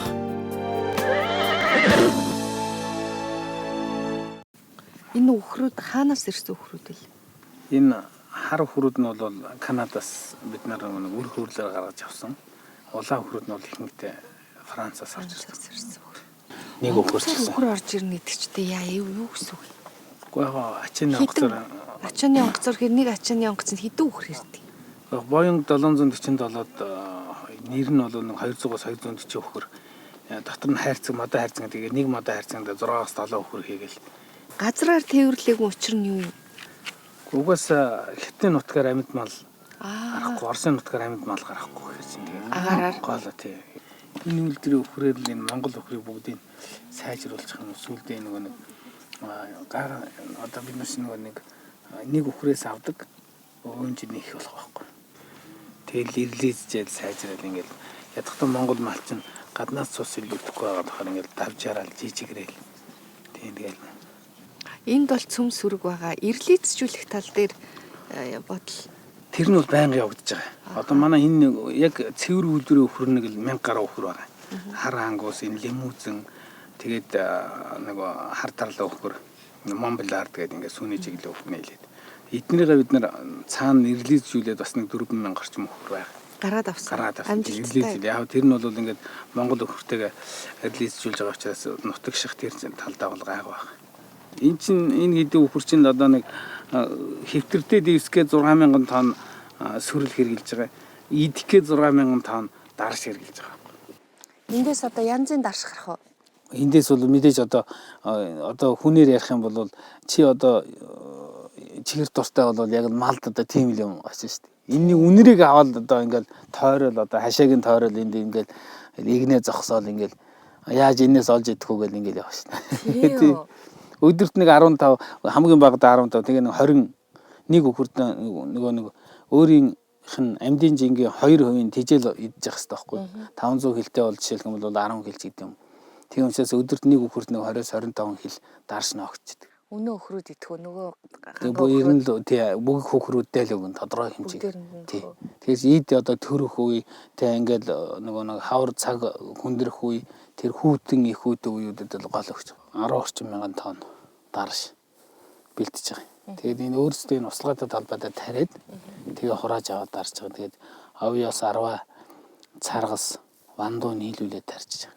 Тэгээд жилд 2 удаа юу хийж байгаа. Хурааж авч дарш бэлт. Тэгэхээр тэр талбай дээр нөгөө дарш хурааж байгаа хүн зөөж байгаа машин тэгээд энд дарж байгаа хүн тэгээд энэ очиж байгаа хүн дугуй тавьж байгаа хүн ингээд бүгдөө бол нэгэн зэрэг тэгэл ер нь бол өглөөний 6 цагаас шөнийн 4 цаг хүртэл ер нь бол тасралтгүй хэд хоног явж иж тэгээд энийг хийгддэг. Нэг үхэрт нь бол одоо жилд тэжээхэд зөвхөн 2 сая төгрөгийн зардал гарч байгаа. Зөвхөн тэжээхт нэг үхэрт. Энэ үхрийг алаад одоо борлуулчихвал өөрөө одоо 5 жил болсон гэхэд 10 сая төгрөгийн зардал гарцсан байж байгаа. Тэгсэн мөртлөө өөрөө зарагдахаараа 2 сая төгрөг л ажих чинь байгаа байхгүй. Гэтэ энийг бол бид нар хийгээд эндээс нөгөө үр төлийг аваад дараагийн сайжруулах юм гаргаад авчих юм бол тэр жинхэнэ үр ашиг нь тэндээ явж байгаа байхгүй. Тийм л учраас бид нар энийг зорж ингэж оруулж ирчээр ингэж тийчээгээд ингэж зардал гаргаад ингэж яваад байгаа байхгүй. Сүүний чиглэх гэж бас цөөх ирсэн гэсэн тийм. Тийм сүүний чиглэлийн сая тэр дотороо тэр хар тарлаа улаан тарлаа хоёр нь сүүний чиглэл байхгүй. Сүү бас сайн гарах уу? Сүү гарна. Тэр бол яг л одоо энэ өгдөг юм өгөхөд бол 30 литр тий Монголын нөхцөлд бол яг 20-оос доош орохгүй байна. Тэгээд тижээлээсээ шалтгаалж сайн тижээл 30-гаа өгөөлээ жоохон тижээлээс нь хасаад эхлэв доошлол эхэлнэ тийм. Тэгээд ер нь зүгээр энэ бол манай энэ өхрүүд бол юу гэж хэлэхээр бид нар юу гэж хэлэхээр ирээдүйд Монголд энэ өхрийн аж ахуйн бизнес эрхэлдэг аж ахуйн фермерүүд л үүсэх үндсэн байхгүй. Бид ерөөсөө тийм л төсөл анханасаа хийсэн тий. Одоо нэг ангус Монгол ангус фермер гэдэг ийм төсөл хийсэн. Мал маллах тий тариа тарих бол баялаг үтээх хамгийн ариун арга гэж. Тий. Энэ хүмүүс бол хизээч одоо тий маллаа тариа тарьж байгаа хүмүүс бол мөнгөний тийм хойноос хөөцөлддөг. Яг л тийм боломж олгодог. Амьдрал нөгөө хийж байгаа ажил нь ингээд татчихдаг учраас та бас яг сайхан онцтой сайхан хариулт авлаа. Бизнес гэж хэлэхэд хэцүү байгаад байгаа байхгүй юу?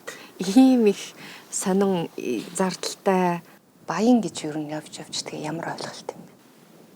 Өөрийнхөө одоо хүсэж мөрөөдөж байгаа зүйлээсээ хийж тэрнээсээ таашаал авч амьдрахыг одоо тий баян гэдэг юм уу тий сайхан гэдэг юм уу тэр ойлголт болоо гэж боддог.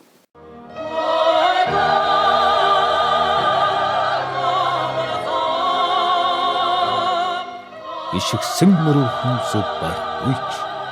Зөв гişиг хийх хүсэн хийсэн бүхэн бүтэх гэж байхгүй ч бүтээж амьдрахыг хүсэн аживаа үйлсийн бүтэх эсхэн өөрөөс шалтгаалах агуур нэмэн мандан бадрах нь биднээс шалтгаалах.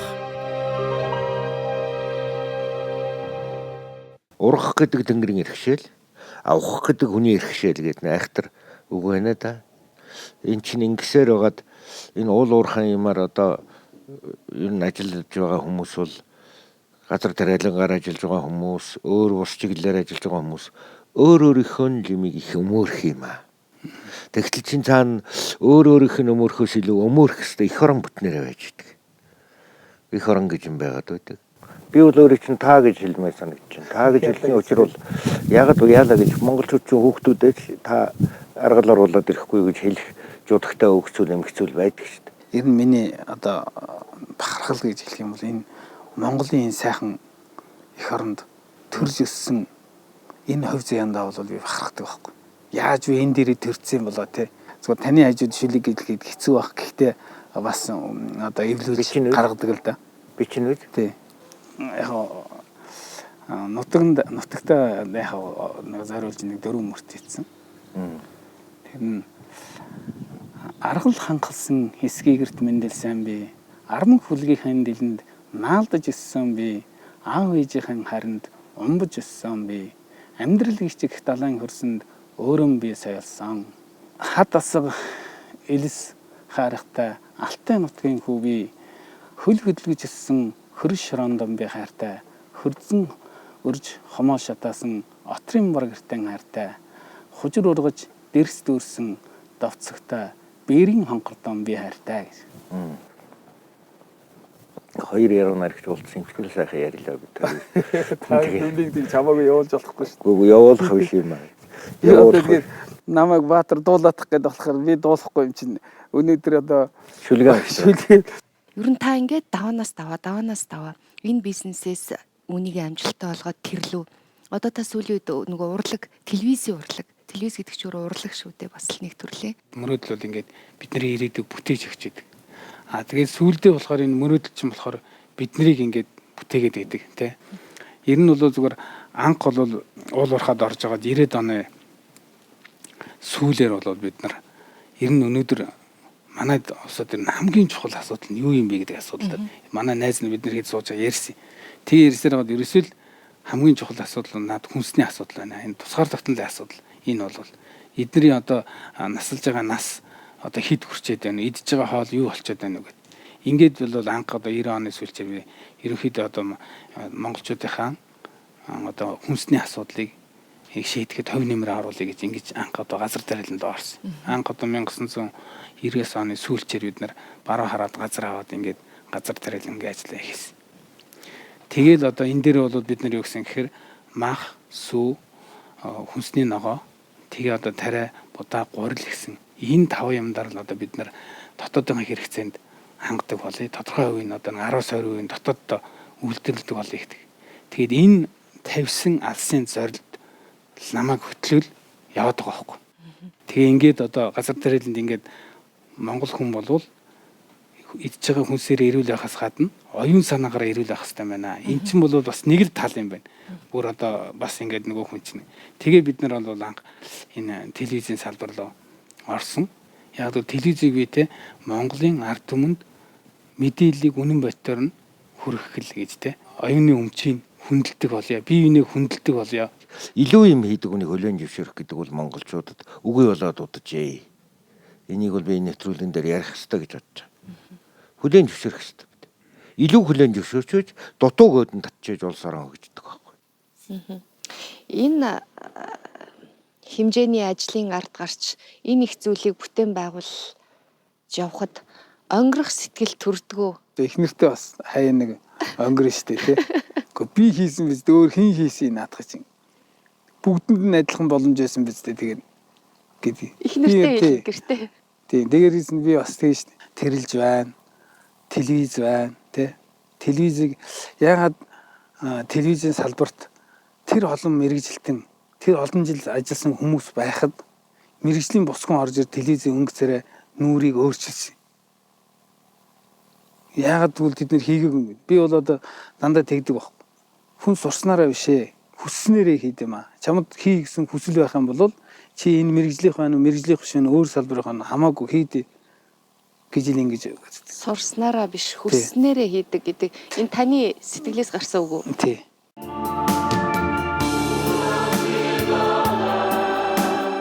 Ишгсэн мөрөвхөн зөв байхгүй ч зөв гişиг хийх хүсэн хийсэн бүхэн бүтэх гэж байхгүй ч бүтээж амьдрахыг хүсэн аливаа үлсийн бүтэх эсхэн өөрөөс шалтгаалах агуур нэмэн мандан бадрах нь биднээс шалтгаалах. Та ер нь энэ их том бизнесийг хийгээд энэ их том ажил албыг залгуулж явахад санаа зовдгоо. Зовдгоо яах вэ? Янзын зовж. Юу гэж бодох вэ? Юм хүмүүс гайгүй байгаа да мөн хүмүүс ядарч харин үрдэл дорчихгүй. Үрдэл дорчихгүй гэж боддог. Түмэгт үдээ тустай ажтай. Олон хавчээд болж байгаа доолог. Хөрхий.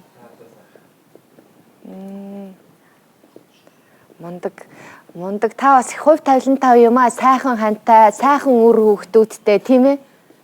Тий. Тэгээ одоо хичнээн сайн үр хүүхэд заяагаад ихийн ачийг хариулж чаддгүй л гэж ярьдаг да тий.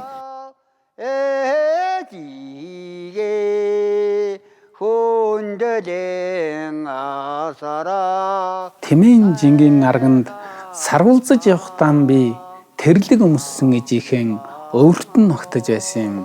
Тэврэгт нь баясаж тентэр тунтармлөхтөн би тэнгэр бурхандан өргөх сүн цацалд нь шингэсэн юм би. Өглөө болгон өрхийг нь татаж өгөх гэж зүүдэл чондог байсан би. Өвлийн хүүтийн шин галыг нь төлж өгөх гэж сэрвэлзэж чондог болсон би. Аарсны чулууг тавьж өгөх гэж хүлээдэг болсон би. Аргатай аргалыг нь дөхөөж өгөх гэж үүрдэг болсон би. Манай ээж чинь бол өдөр болгон одоо цайнахаа дээжийг цацлаа өргөдөг. Ерөөсөө одоо бид нарыг одоо нялх байгаас хойш дандаа тэгж өргөдөг юм одоо заншилтай. Тэгээд мэдээж ээж минь одоо араас ингээл цайнахаа дээжийг өргөдүүлтгэл одоо сайхан болоод явж байгаа юм шиг те бүх юм залруулаад өгсөн юм шиг санагддаг бид нарт. Аргал ингэрдүүлсэн алтай нутаг төр ёссон би 15 хүүхдийн ижи танараа хайрлуулж өсгтөн би агар хөнгийн бүслүүр адил хатуужилтаа эр хүн болсон би.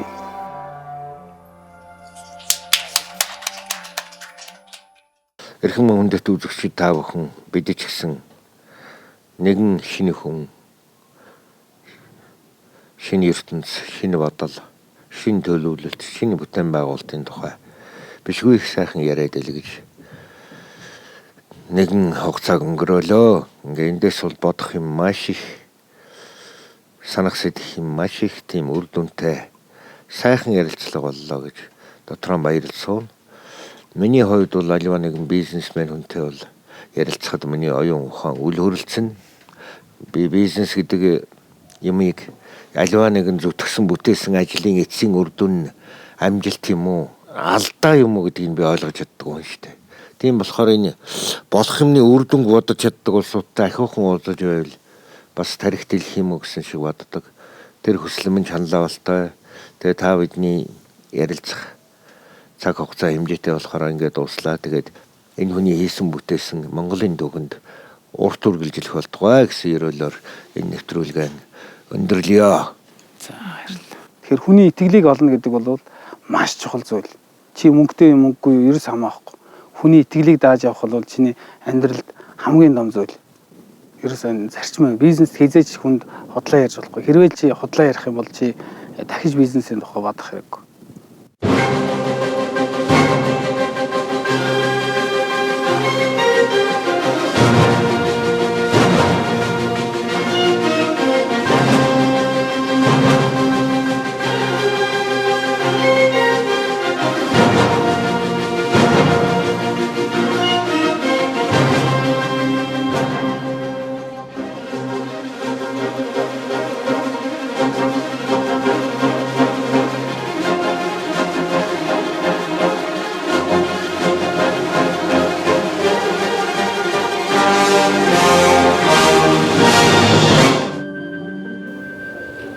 Монгол тулгтны зүүн эрхэм улаан залаад монголчуудаа зориуллаа.